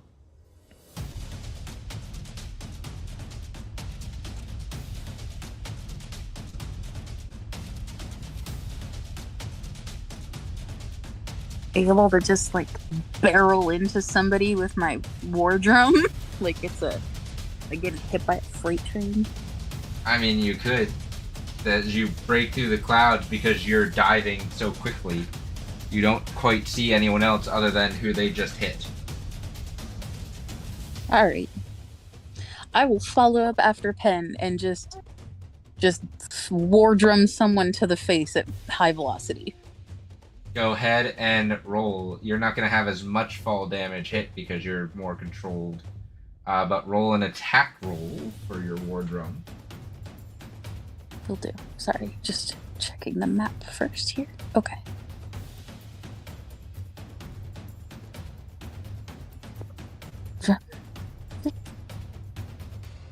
That's terrible.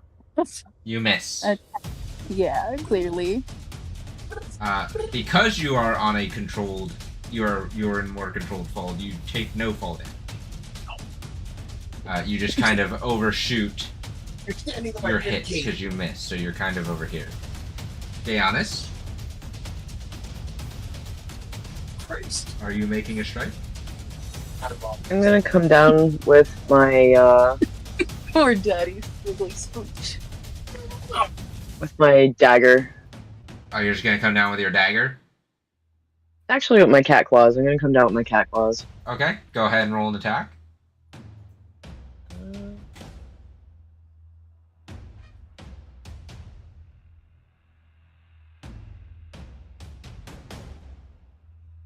Wait. You also miss, but you are in a controlled fall, so you just overshoot the landing area as well. Still in the back. I have bad aim. And Elrin. So much. However, as she comes down, she's going to come down with her claw, which hits 26.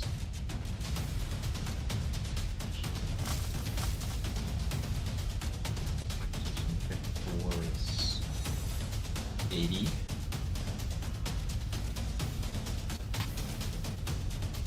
He's still up. And now everyone gets added to the combat tracker.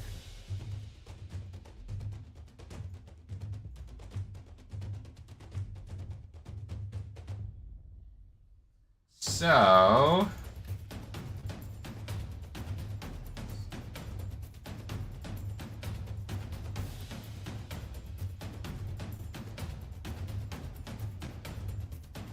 before we go to break, I will need everyone to roll initiative.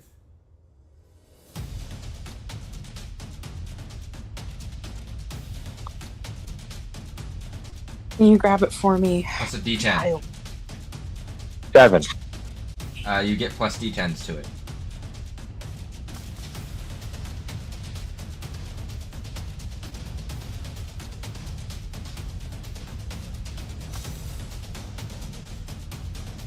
Ace, you got a 22. 11. 10 and 11. Ace, you got a 22. Malachi, what'd you get?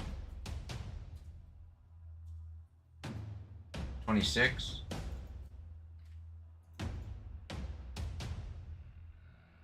Let's do Toothless. And then Daeonis, I need to roll for you and Draco.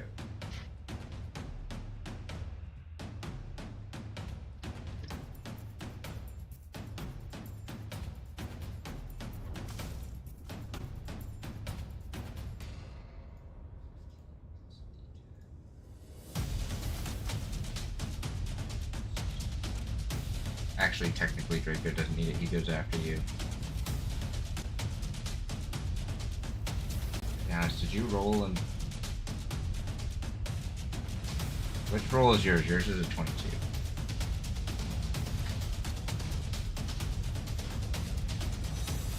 Yeah, she has advantage. Plus a D10. Which was the 1. So she's at a 23. The 1 was me. Oh. Yeah. Thought it was her. Sorry. No, that was for Toothless.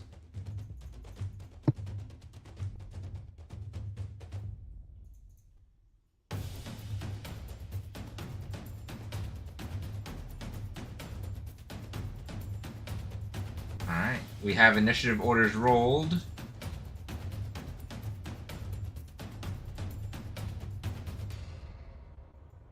It is time to go to break. Thank you all for tuning in. We literally jumped right into combat. So when we come back, we will see how this combat plays out. We'll see you all after the break.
We are back.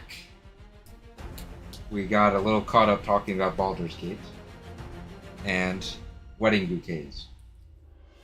But we're jumping right into combat now. And other than Penn, everyone rolled pretty well. Yeah, what else is new?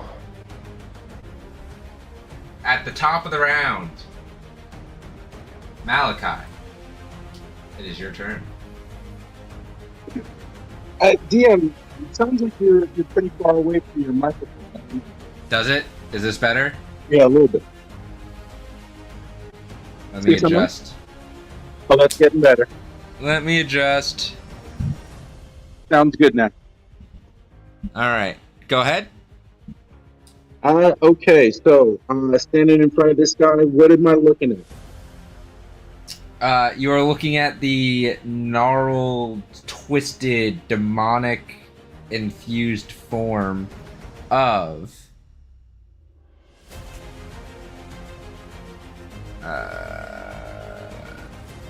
it should be Endo Highwind. Okay. I'm gonna look at him and say, apologies for crashing in, but and I'm going to draw my great sword Okay. and I will attack. Make your attack roll. Okay.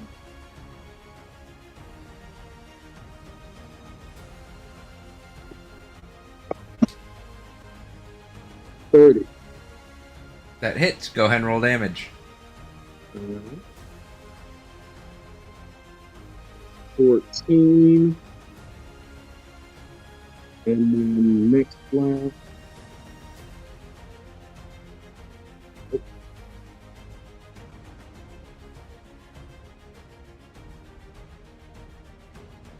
Oh, that's a crit. I can great weapon master. You didn't Great Weapon Master it before you rolled, though. No, I didn't great weapon master. Yep. Go ahead But that's and... true. It is a crit. Go ahead and roll normal damage. Okay. So it's 16. And then Great Weapon Master makes that plus 19, so... Oh, I didn't great weapon Oh, master. no, not the crit makes it plus 19. 35. And since that's a crit, He seems to go down. oh, well, hold on, because if on that hit he had fewer than 100 hit points, he would have had to make a DC 15 Constitution saving throw, Okay, I will make that save now. and that'll have to be at disadvantage because of the foresight. That's a 26.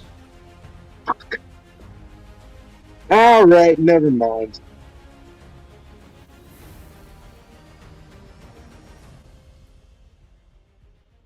Damn it. Are you doing anything else?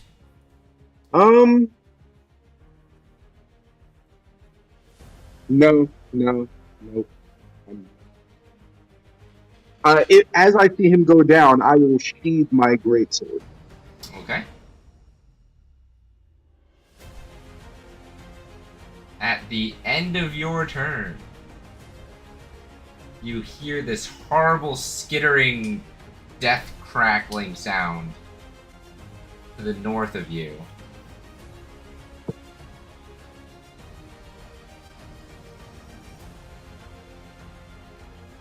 And he wakes back up, looking a little more refreshed.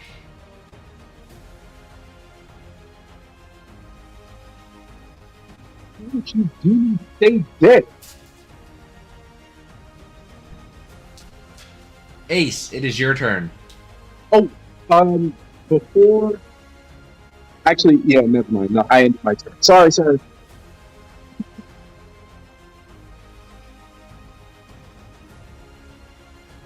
Ace, it is your turn, and you are still on the back of Toothless.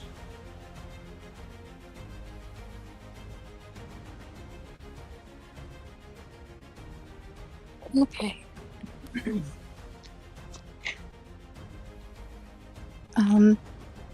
How much movement does it take to get off? Well, you're above the water right now. Oh. I guess that works. But you're above the water. Toothless is still about 15 feet above the water, 10 feet above the ground if you were over land. So you'd have to... Toothless would have to move some movement to get down for you to get off. But it would be like, 5 feet of movement to get off. 5 feet of your movement.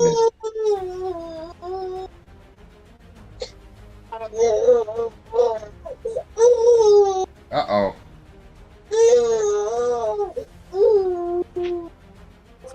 Yeah, so I'm just trying to decide what to do and do this quickly. I'm gonna cast Synaptic Static. It's an intelligence save of 19. Okay.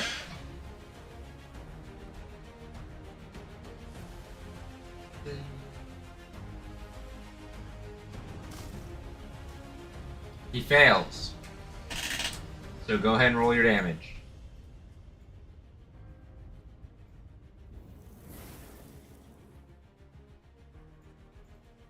Check. Because that is psychic damage, I believe.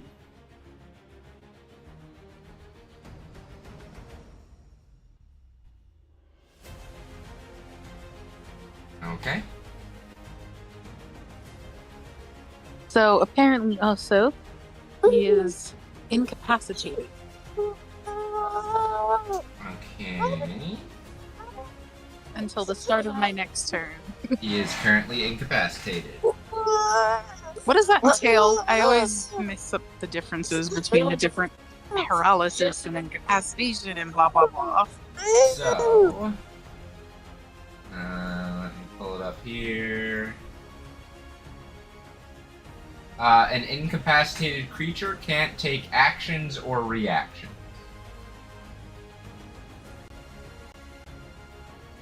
Well, okay. Oh.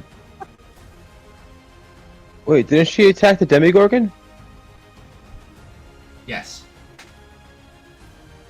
Well, then how come the guy's incapacitated? He is the Demigorgon. Oh. Gotcha. Okay. I'm also going to... I'm supposed to do my buff first. I'm sorry. That's fine. You buff, so go ahead and roll your dice.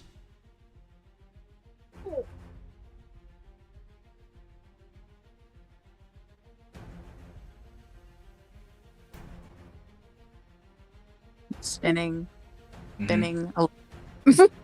Everyone gets 11 HP or temporary HP if you're cool. Hard to concentrate on what I'm doing when she's acting up. So yeah, buff Synaptic Static, and then I figure I'll just have Toothless Plasma Bolts. Okay. I'll roll a second.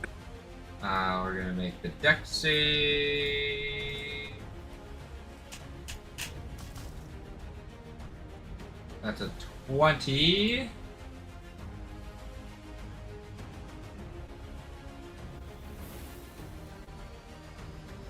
So he succeeds. Okay, then nothing happens. Are you moving Toothless at all? No, not yet. It doesn't Okay. seem to be much. And just reminding Pen and Malachi that they have inspiration, since I guess we didn't need to use it for the diving, so Okay. don't forget you have them. Thank you. You didn't need it because you were clutch, Cloud Lady.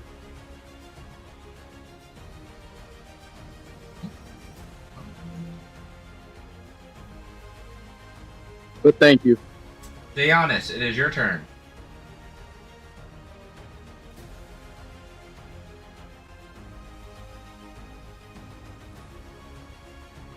Okay. I am going to activate Dragon Force. Alright, you are dragon forcing. And I am going to take shot. Go ahead and make your first strike.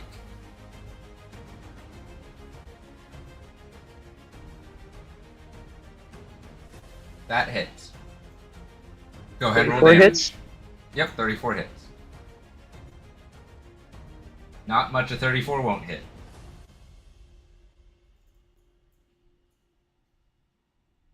That plus your 2d6. Oh no, actually, you're in Dragon Force, so it's 5d6.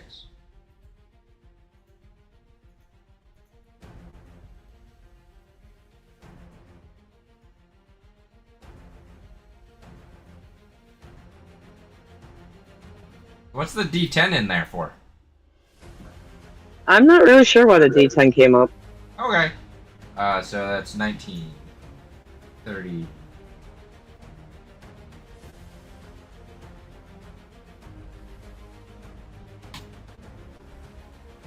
Damage doesn't seem to be hitting him as hard, but you can go ahead and make your second strike. Yeah, I'm gonna make my second.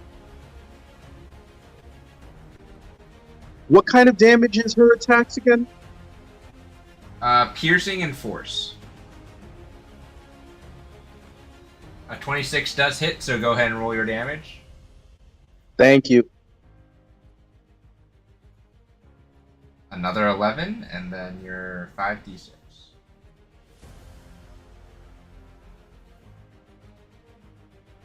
Nine.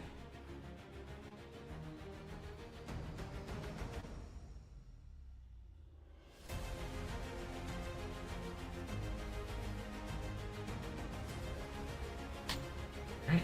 You have an additional action from Ace's buff.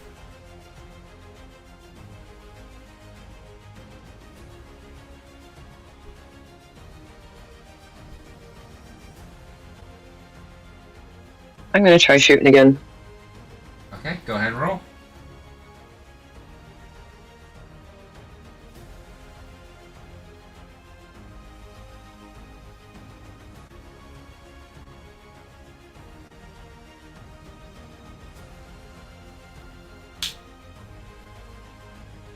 And then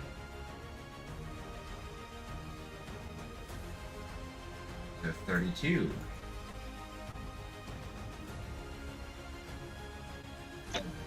And I think I'm gonna stay right there too. I'm not gonna move. You have one more. Okay, you have one more shot.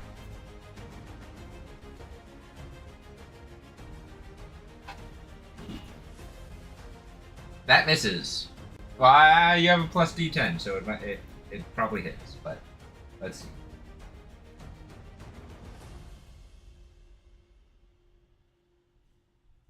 That hits.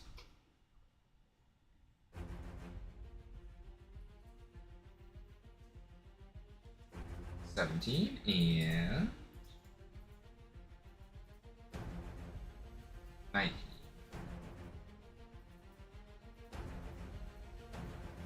36 points of damage. Alright. And you're staying right there, so Draco's not doing anything. No, I'm gonna keep Draco right there.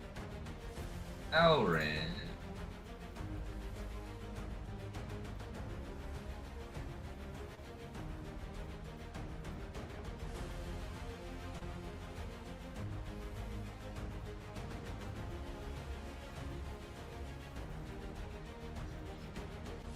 Elrin is going to cast Banish.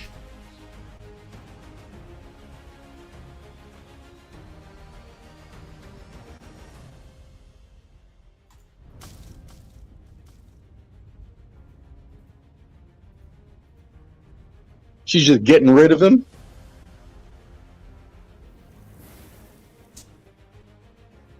He is, for all intents and purposes, currently gone.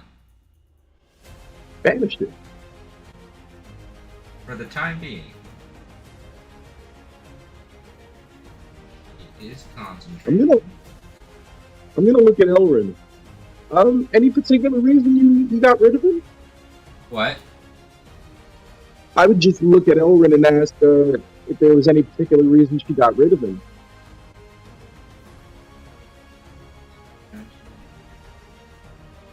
So this lasts 1 minute. Ah! Let's not get swarmed in the center and be surrounded.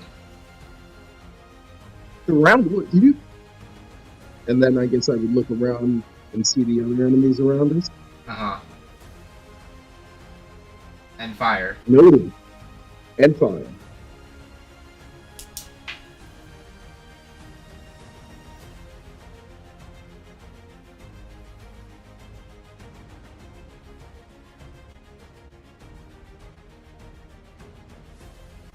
Okay. She is then going to... Here, what else? She's going to go back down. To her human form. For the time being. It is these things' turns.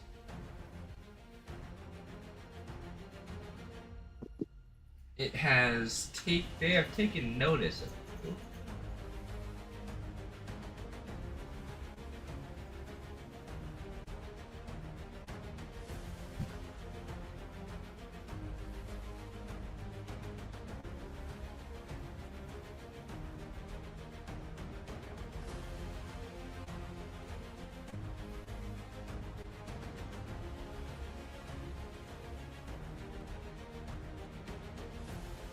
Okay.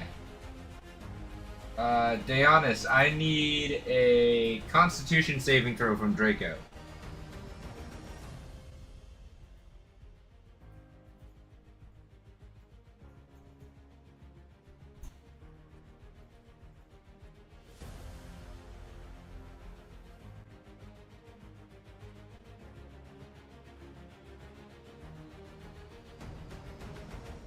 It should just be your Constitution saving throw, I believe.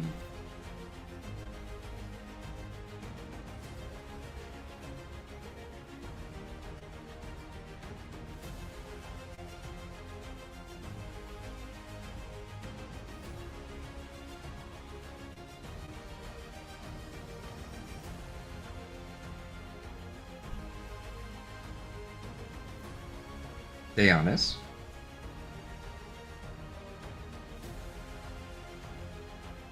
I didn't hear what you said.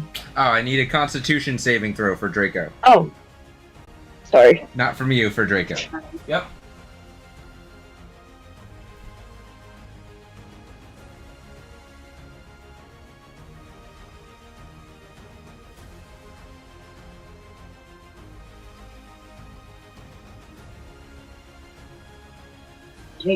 I'm trying to find it. Hold on.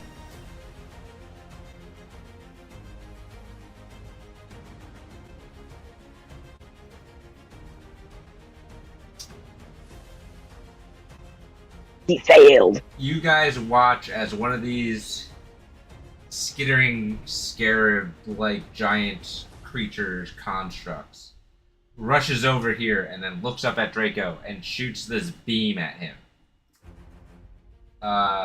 He is paralyzed. Ah! He also crashes from the sky. Whoa! Oh no.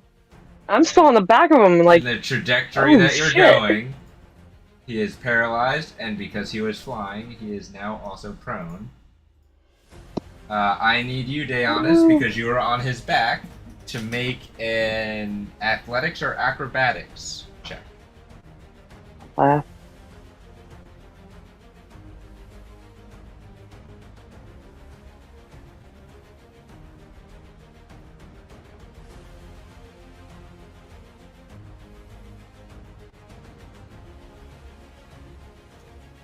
You are not prone and you do not take any damage. You successfully land on your feet there.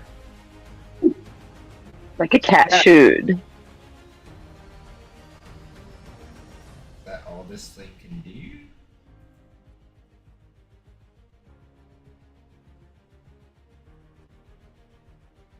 Okay, yep. The other one...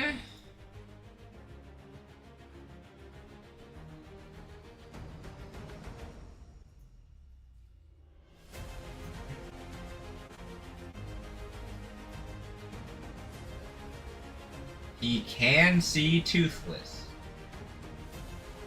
Ace, I need a Constitution saving throw from Toothless.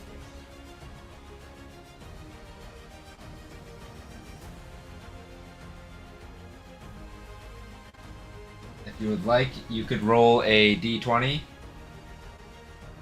and add 11.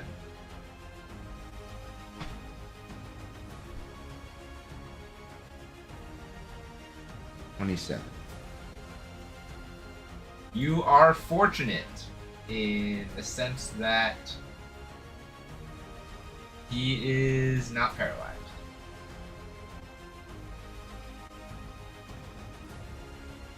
What is the rule? Banishment.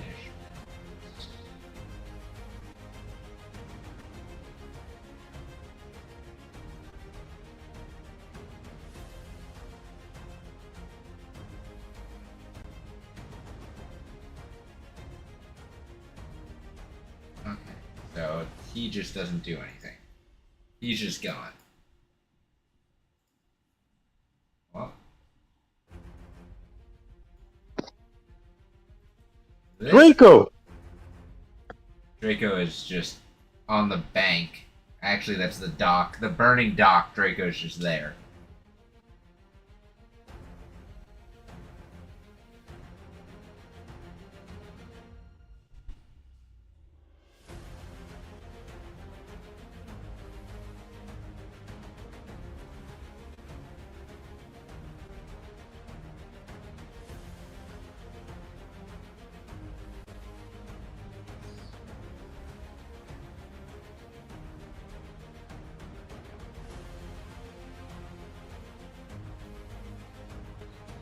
Not gonna work.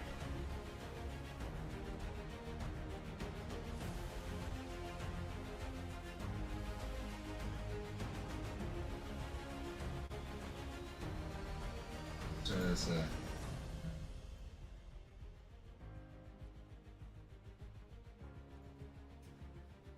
Ooh. You guys are not gonna like this one. This Death Knight runs up back here and hurls an orb at you all.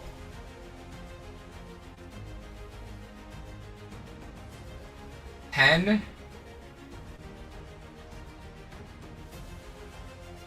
Right there. Pen, Malachi, Elrin, and Toothless all need to make dexterity saves. Yes. Dexterity save, you said? Yes. For some reason my computer's moving on. Elrin is going to use a legendary resistance, so that is not a fail or not. That's a 9. And you do have plus D10. That was with the D10. Okay. 15. Oh, you said a plus D10? Yes. Toothless is fine. Pen, you fail. Elrin's fine.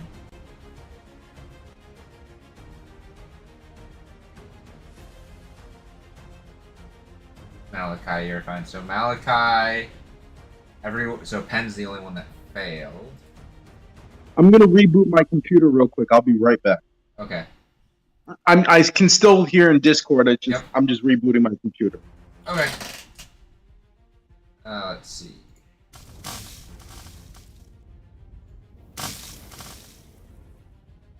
Pen, you take 71 points of damage. Well, you take 40 points of fire damage and 31 points of necrotic damage. I'm resistant to necrotic. So that's 15 points of necrotic damage. So 41 and 15? 40 and 15. 40. Oh, come on.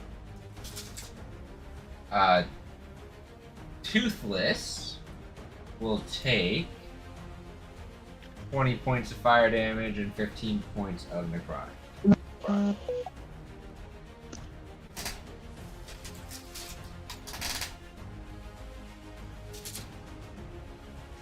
Elrin takes that. How did? Elrin does not take that. She is immune. How did Toothless get hit? He was in the ring. He was at the edge of the sphere. Oh, well then my screen's different then, I guess. Let me refresh. Toothless is immune to fire damage, so is that half or none? Immunity is none. Okay. He is. So he only takes the 15. And Malachi, you take half of the half. So you only take 17. Sorry, so what kind of damage is it?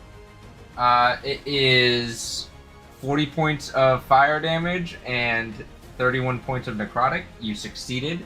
So that's 20 points of fire and 15 points of necrotic, but you are resistant, so it is 10 points of fire and 7 points of necrotic. Okay, so I will reaction absorb the fire. Okay. So you get, I get 3 temp HP. Okay, and then I'm resistant to necrotic. No, that's with you would absorb the fire, and then you'd absorb 10 points of fire, and then you take the 7 points of necrotic, so you gain 3 temporary HP from that. Okay. So how much damage? How much necrotic damage was it? 7. You gain 10 fire. You would gain. Oh Yeah. no. When you. So I have to take 7 temp HP away.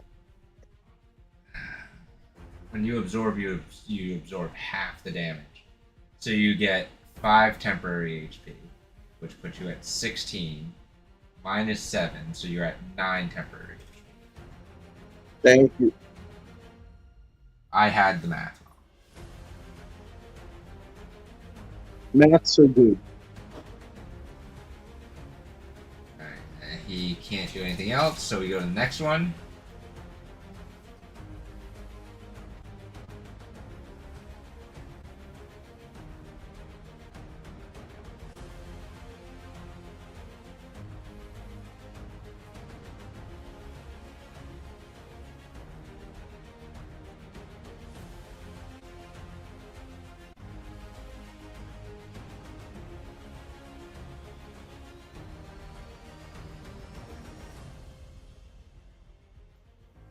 There.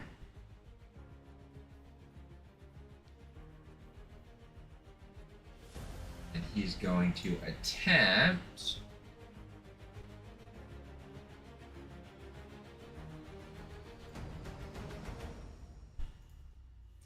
He's going to point at Elrin and cast Banishment. What? He's going to point at Elrin and cast Banishment. Oh, I heard you. Which one is doing this? This one. You son of a bitch. But we don't know that's happening just yet, right? Nope. He's behind us. Yep. Sneak attack. She has I'm to in take- echo, so can I react? You may react, yes. See, I don't know what that purple area is, but I know that I was looking in that direction. The colored areas are flattened right now, so Either way, can I counterspell? the range on counterspell is 60 feet. Yeah, I didn't let you get the chance. I think it's too far. It is. 60 feet? It is too far.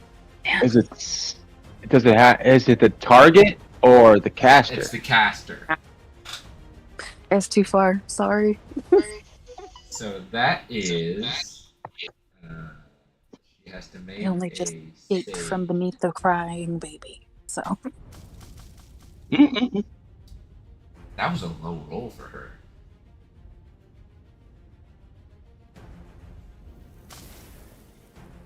She saves.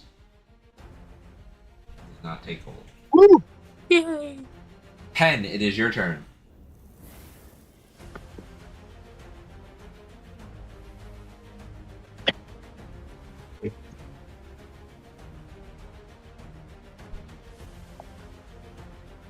Sorry, still trying to adapt from the thin air.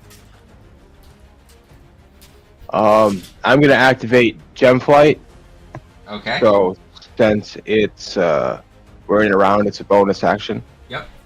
I'm gonna fly over to, or get as close to Draco as I can. How high are you staying? Are you just hovering off the ground? Yeah, right now I'm just doing it so I can get over the water. Okay. I think I'm close enough to touch him. If not, then I'll use my staff to like extend my reach and touch him, and I'm gonna cast lesser restoration on him. You can touch him.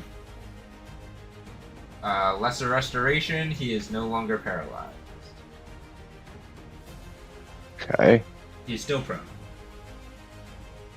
And then I'm gonna look over in the direction of the dude that hit Draco.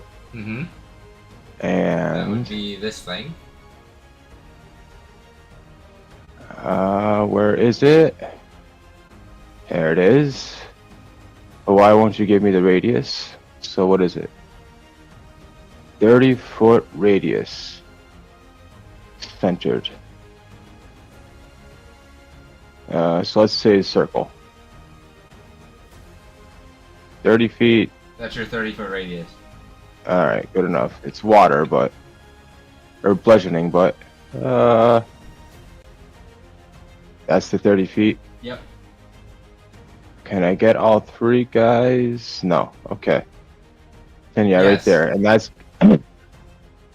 No. You No, can. the death note... Really? Yeah. If you get a creature in the edge of the area of effect, it affects the creature. Alright. You Well can then... get all of them pretty solidly in the area of effect. It's not even on the edge where it's kind of questioning. They're all in there. They're not in the center of it, but they're in there. And I'm gonna cast Maelstrom. Okay. So you said this is Bludgeoning. bludgeoning. It's actually water, but it's bludgeoning damage. Yep. And you are concentrating. Correct. And any creature that starts its turn in the Maelstrom must succeed on a strength saving throw. Okay. You consequently put out the fire that was over. Are you doing anything else? No, that ends my turn. Malachi, we're back up to you.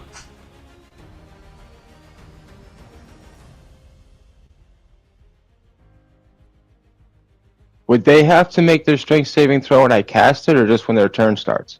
Let's look at the spell. And then Malachi will go to your turn. Right. What level spell was that? Level 5. It just says the point must be aground or in a body of water. Until the spell ends, the area becomes difficult terrain. Any creature that starts its turn there must succeed on a strength saving throw. Correct. Okay, so the start of their turn. At the start of their turn, yes. They do Okay. not take it when it's summoned. Or when it's conjured, I guess. Okay. Malachi, your turn. Okay, so Ace's buff is still active, right? Yes, Ace's spell is still active for you. So you have 2 actions. Okay, so I'm gonna look at Elvin. I'm gonna say, take care. I'm gonna go after this one, and I will use 30 feet. So I got with the remarkable athlete, I can long jump and add 5 feet. So I'll use 35 feet, and Yep. then I will use one of my actions to dash to Okay. get within 5 feet of this one. Which one?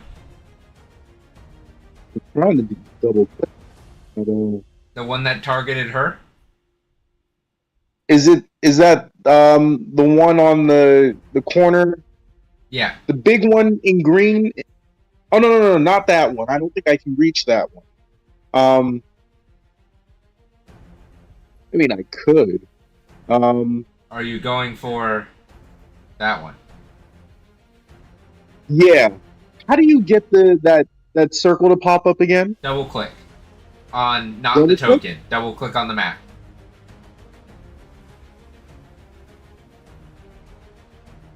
There you go. Okay. Yeah. I would be going for that one. So you can get to that one. You can get to either of them, but if you're going for that one, you can go for that one.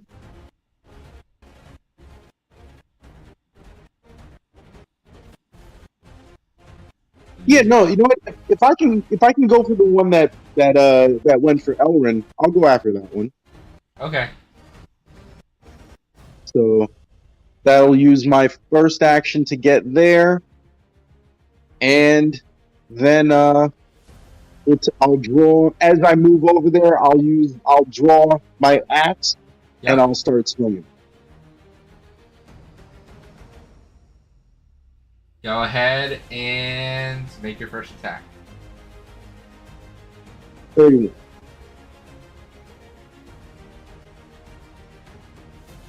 You hit. Go ahead and roll damage.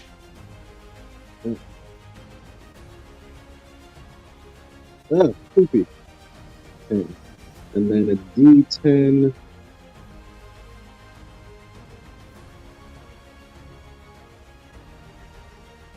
Another 7. The necrotic damage doesn't seem to take effect. No? Nope. Interesting.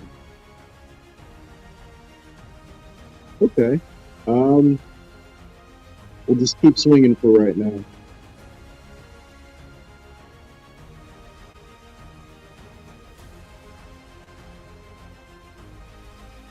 $27. That one hits. Go ahead and roll damage. Ugh, more poop. And I don't need to roll the D10 then, right? No. Okay. And third strike. Great Weapon Master, because that's a crit. Alright. Go ahead and roll your damage. Roll normal, right? Yep. Roll normal and then Alright. add max. And then Great Weapon Master makes that 25. And I am going to level 1 smite on that. So 2d8.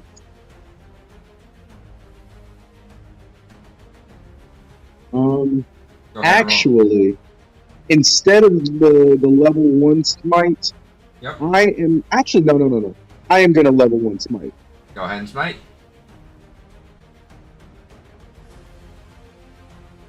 6 more points of radiant. And since that was a crit, I get a bonus action attack. Yes, you do.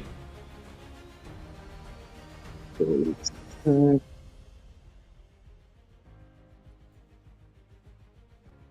And ooh, that's probably going to be a miss. He's going to use his reaction to parry, and it is a miss.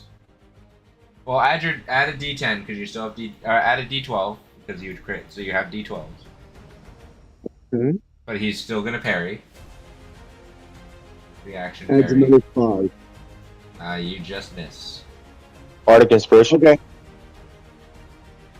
So Oh, that's right. I have a Bardic Inspiration, right? You do have a Bardic Inspiration if you would like to try and use it. Yeah, that's a D8. I believe so, yes. Right? Yeah, I'll use that now. Thank Go you, ahead. Ace. That's another 6. That hits. Right. Flashing with Donna.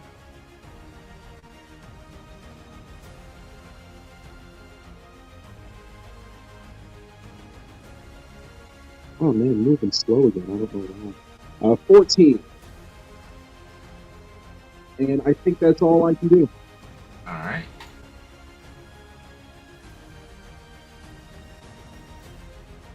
Ace, it is your turn. It is here. Alright. I'm gonna do movement first just because. You're on Toothless, so this is Toothless's movement. Okay. I'm just having him drop me off here at the nearest square. Okay. And then you said the purple is like flat. Yes, flattened, everything's so it's- flattened. Yep. But so it's fine to stand on, yeah? Yes. Okay. I'm gonna send him over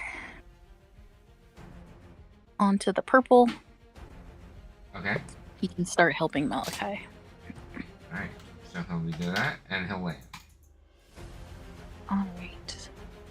Rulering Malachi is out of range of my buff. I am sorry. It's alright. Alright, I'm gonna do a little bit of movement myself just so that I can get Diana's in here. Okay. So we'll just move 15 feet up and that should be plenty. Measuring again. It looks Yeah. good. Alright. So I will do my buff for Pen, Elrin, and Diana's. Go ahead and roll. You should also still get...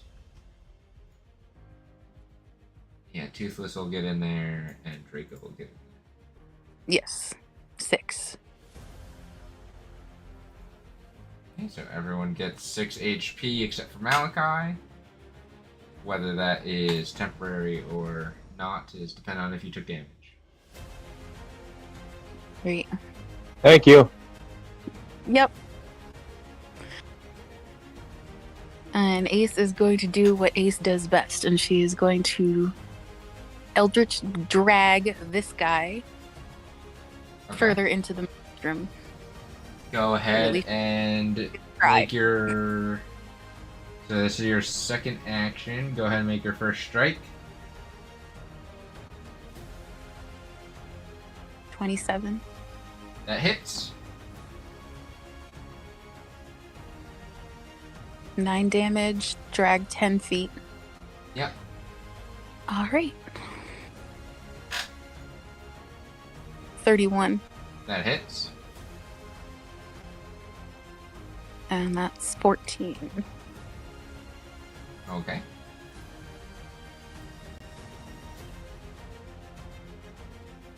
Third strike. 26. That hits. 8. Alright, I'm gonna leave him there since he's in the middle. So no more dragging. You have one more. Yeah, I'm gonna use my last one on this one. Just Okay. because he's got hurt on him. Go ahead. That was poor. That's a natural 1. Yeah. Does 15 hit though? Natural 1 automatically misses. Damn. Sorry. That is a critical miss. It happens. Yeah, man.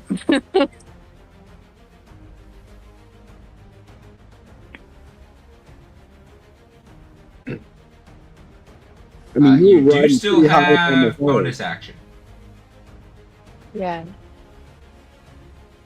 I just gotta measure again real quick.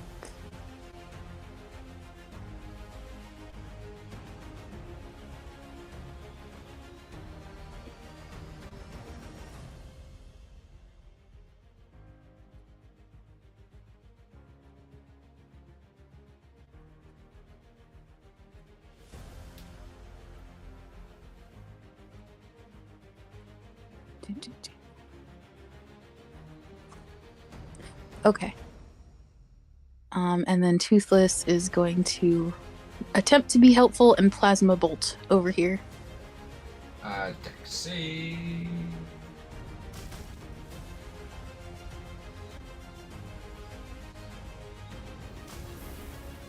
It's a 22. He misses. Malachi, a plasma bolt flies in front of your face and explodes in the rubble that is right next to you. Whoa! And just since, while I still have the ability, the blocks with the X's on them, are they like bad terrain or Difficult terrain. difficult terrain? Okay. Mhm. That's all. Fallen debris. I'm done. Deonis, it is your turn. Okay. I'm gonna cast Lightning Arrow. Ooh.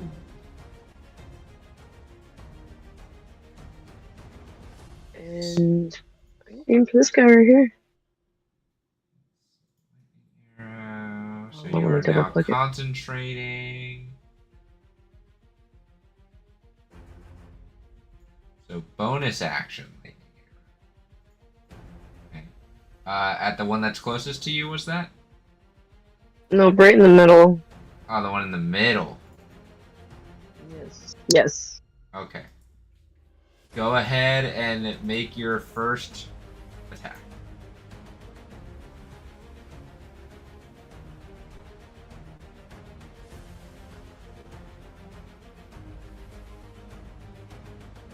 That hits. Go ahead and roll damage.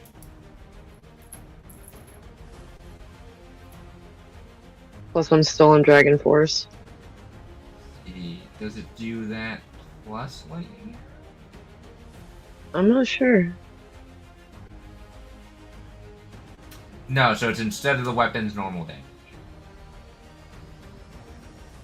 So you make the attack roll like normal, then you take, then it's 48 damage on a hit or half as much on a miss instead of the weapon's normal damage. Okay. So roll 4d8 plus your Dragon Force, which is 3d6. 4d8. Yep, 4d8 and then 3d6. Do them both at the same time.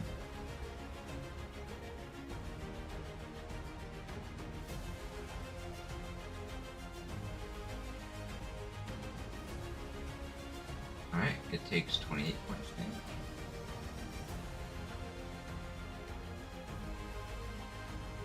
I'm gonna take aim at him again.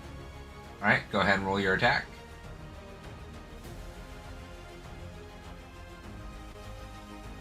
That's a 1. Yes. Yes, sir, it is. It still Yep. takes half damage. So go ahead and roll Oh, 4d8 and your 3d6.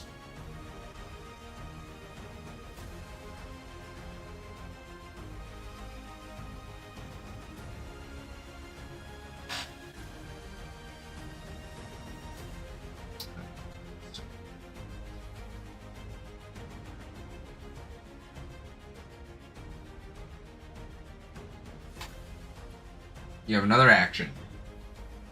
Okay. I'm gonna take aim again. Go ahead.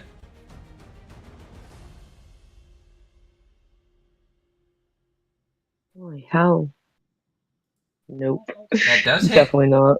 No, Oh, actually, does you it? need a minus d6. You need a minus d6. But as these are going off, Ace, Pen, and Malachi, there's just the sound of thunder and lightning behind you. Yeah, that misses. But still half Yeah, damage. yeah. So go ahead and roll 48 and 3d6.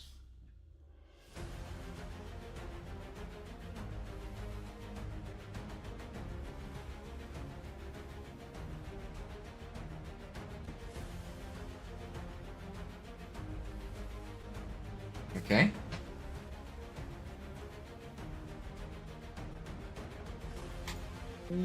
One more.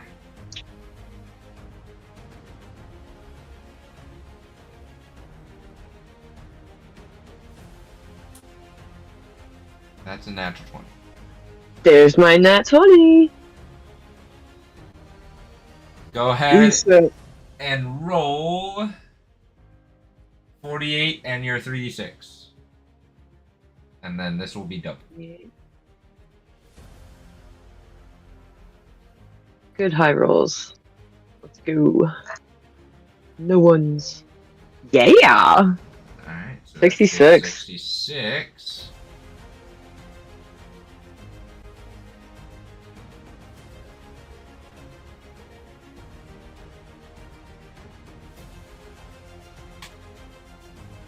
Are you doing anything else? Nope, I'm gonna stay put. I'm just gonna Draco- kind of. Draco is prone, and you can move him. Okay, I'm gonna have him get up so he's not prone. Okay. Is And up. I'm going. And that, well, in my turn.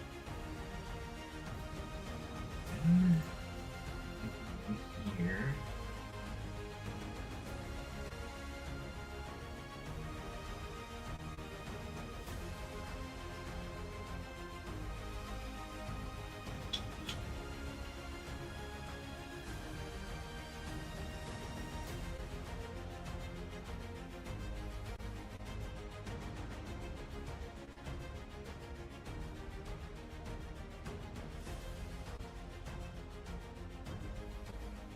What is that? That's the question.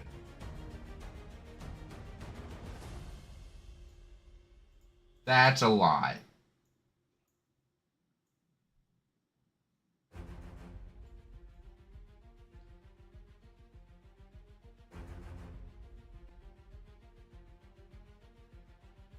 So she's gonna run to the center of the bridge.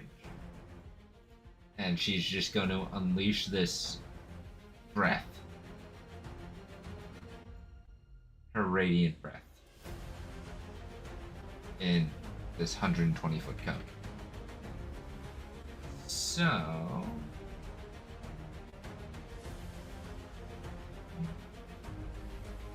that would be...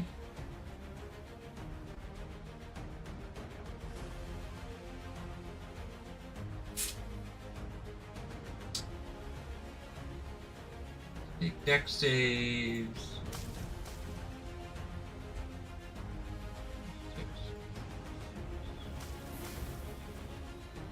One success.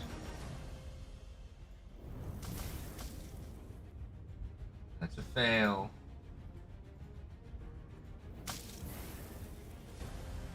That's a fail.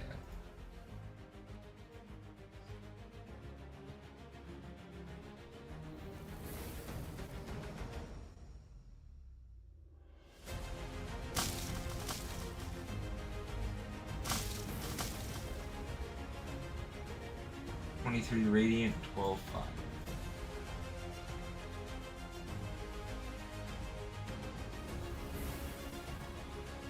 Five.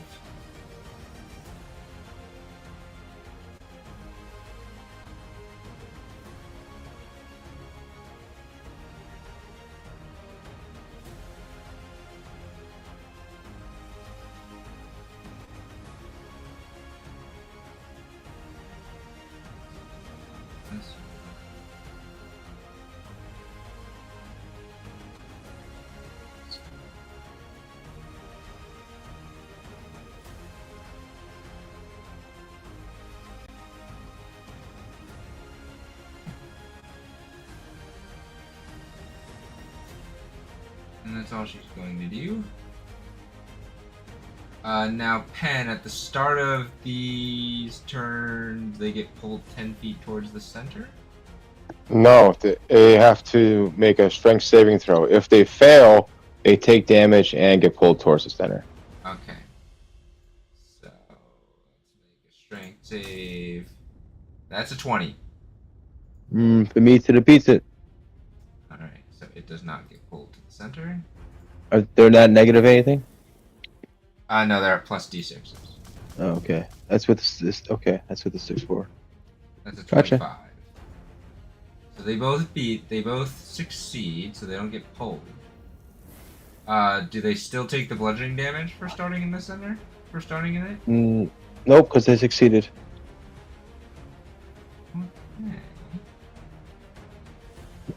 Okay.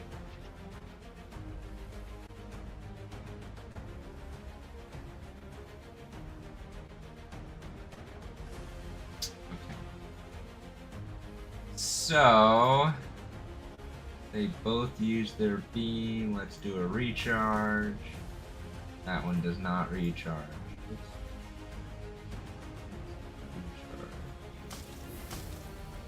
That one does not recharge. This one. You guys there.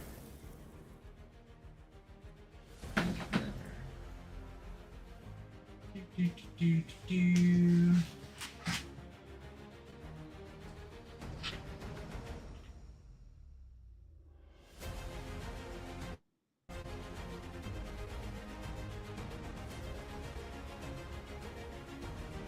He is going, so this one, that's up by you guys, Pen and Deonis, is going to make a 4-leg attack.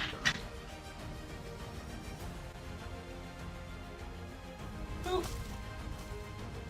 That misses. On you, Pen, and one to you, Deonis. The 27.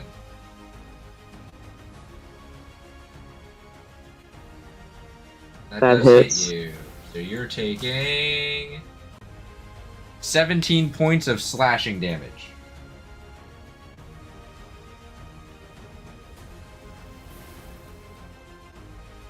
How many points? 17. 17? Alright. And then Pen, I need you to make a dex save for me, as it's gonna launch a beam at you.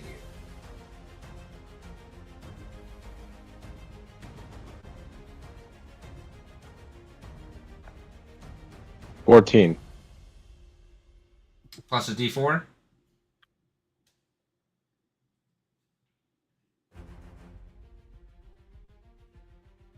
Succeed. 17. So you take half of this. You take 15 points of force damage. Force damage. Yes. I will react to that. Okay. And I will absorb it. Alright, so you gain 7 temporary HP. Instead of taking the damage.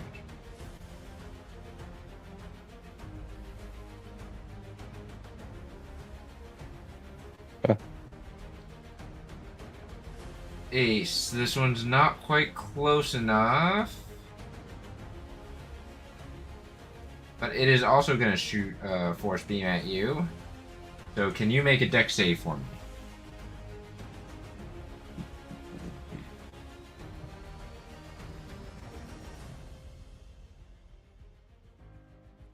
You succeed. You take 18 points of force damage.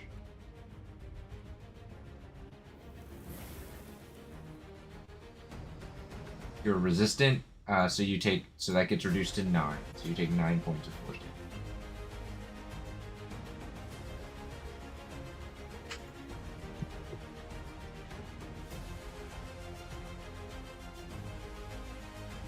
Death Knight, we make a strength save.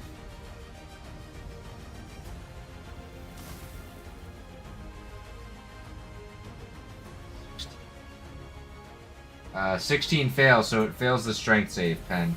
The Death Knight, so you can roll your damage.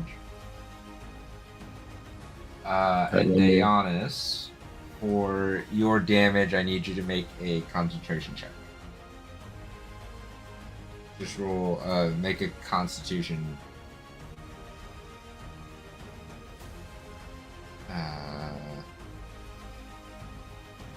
Constitution saving throw for your spell.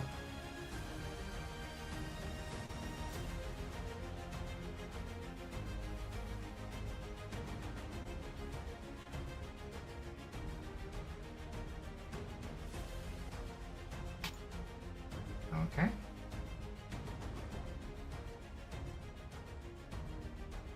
The other Death Knight's with you, Malachi.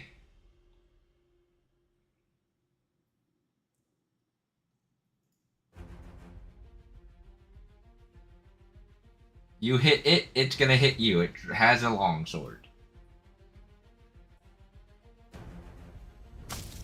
With disadvantage. That's a 22. That's a miss. First swing, you parry. Yep. Second swing, he recovers. That's also gonna miss. 16. You parry again. Third swing.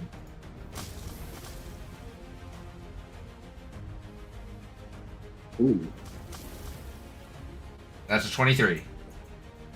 Ooh, right on the money. The third swing, he gets into your pattern and he gets you between parries. Ah. Oh, that was the wrong one. That's 9 points of slashing damage.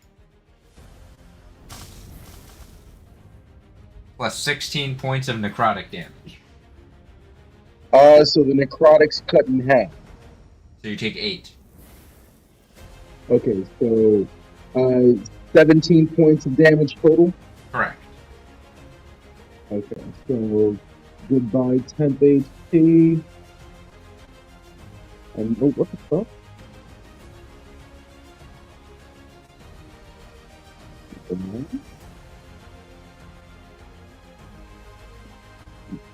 Minus 8. Okay. Pen, it is your turn. We look at Alright. a nice flash. Oh, sorry, you said pen? Sorry. Yeah, Apologies. Pen. I'm going to activate Dragon Force. Alright. I am going to swing double-handed Baba Yaga's staff at the guy in front of me while invoking the Iron Dragon's Fortitude to extend the reach. Yep. So go ahead and make your attack.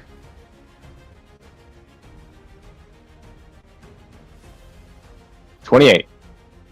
That hits. I'm also going to extend 3 charges of the Force. Okay.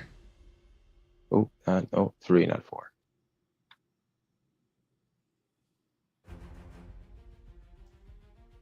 And then And your then Dragon Force from is Dragon 3d6. Force. Yep.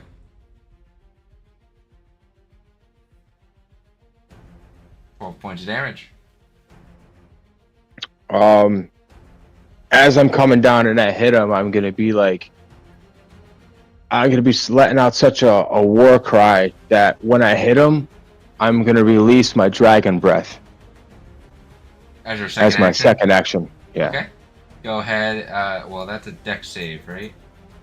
It's under feats. Where are ya? No, it's under actions. Yes, 19. Sorry. Okay. I'm gonna do this. That's a 24.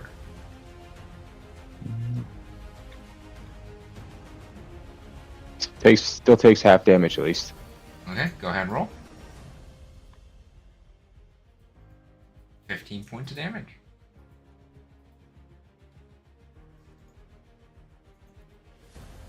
Are you doing anything else? I'm going to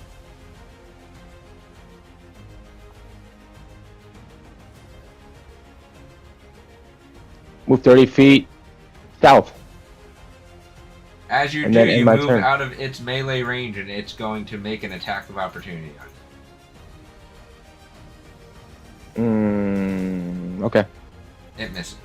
Well, let's add the d6. It misses. You feel the air whoosh from its strike as it just misses you while you're passing by.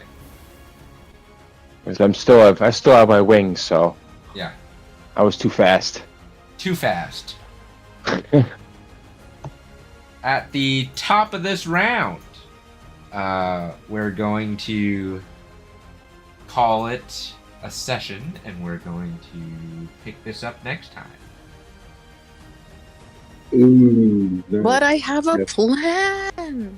Well, you can write down your plan so you remember it for next week. Sounds like sissy bullshit. I say one more round. One more Do round you will think take a it- little bit longer. Will take a Going little peer longer. pressure. Peer pressure.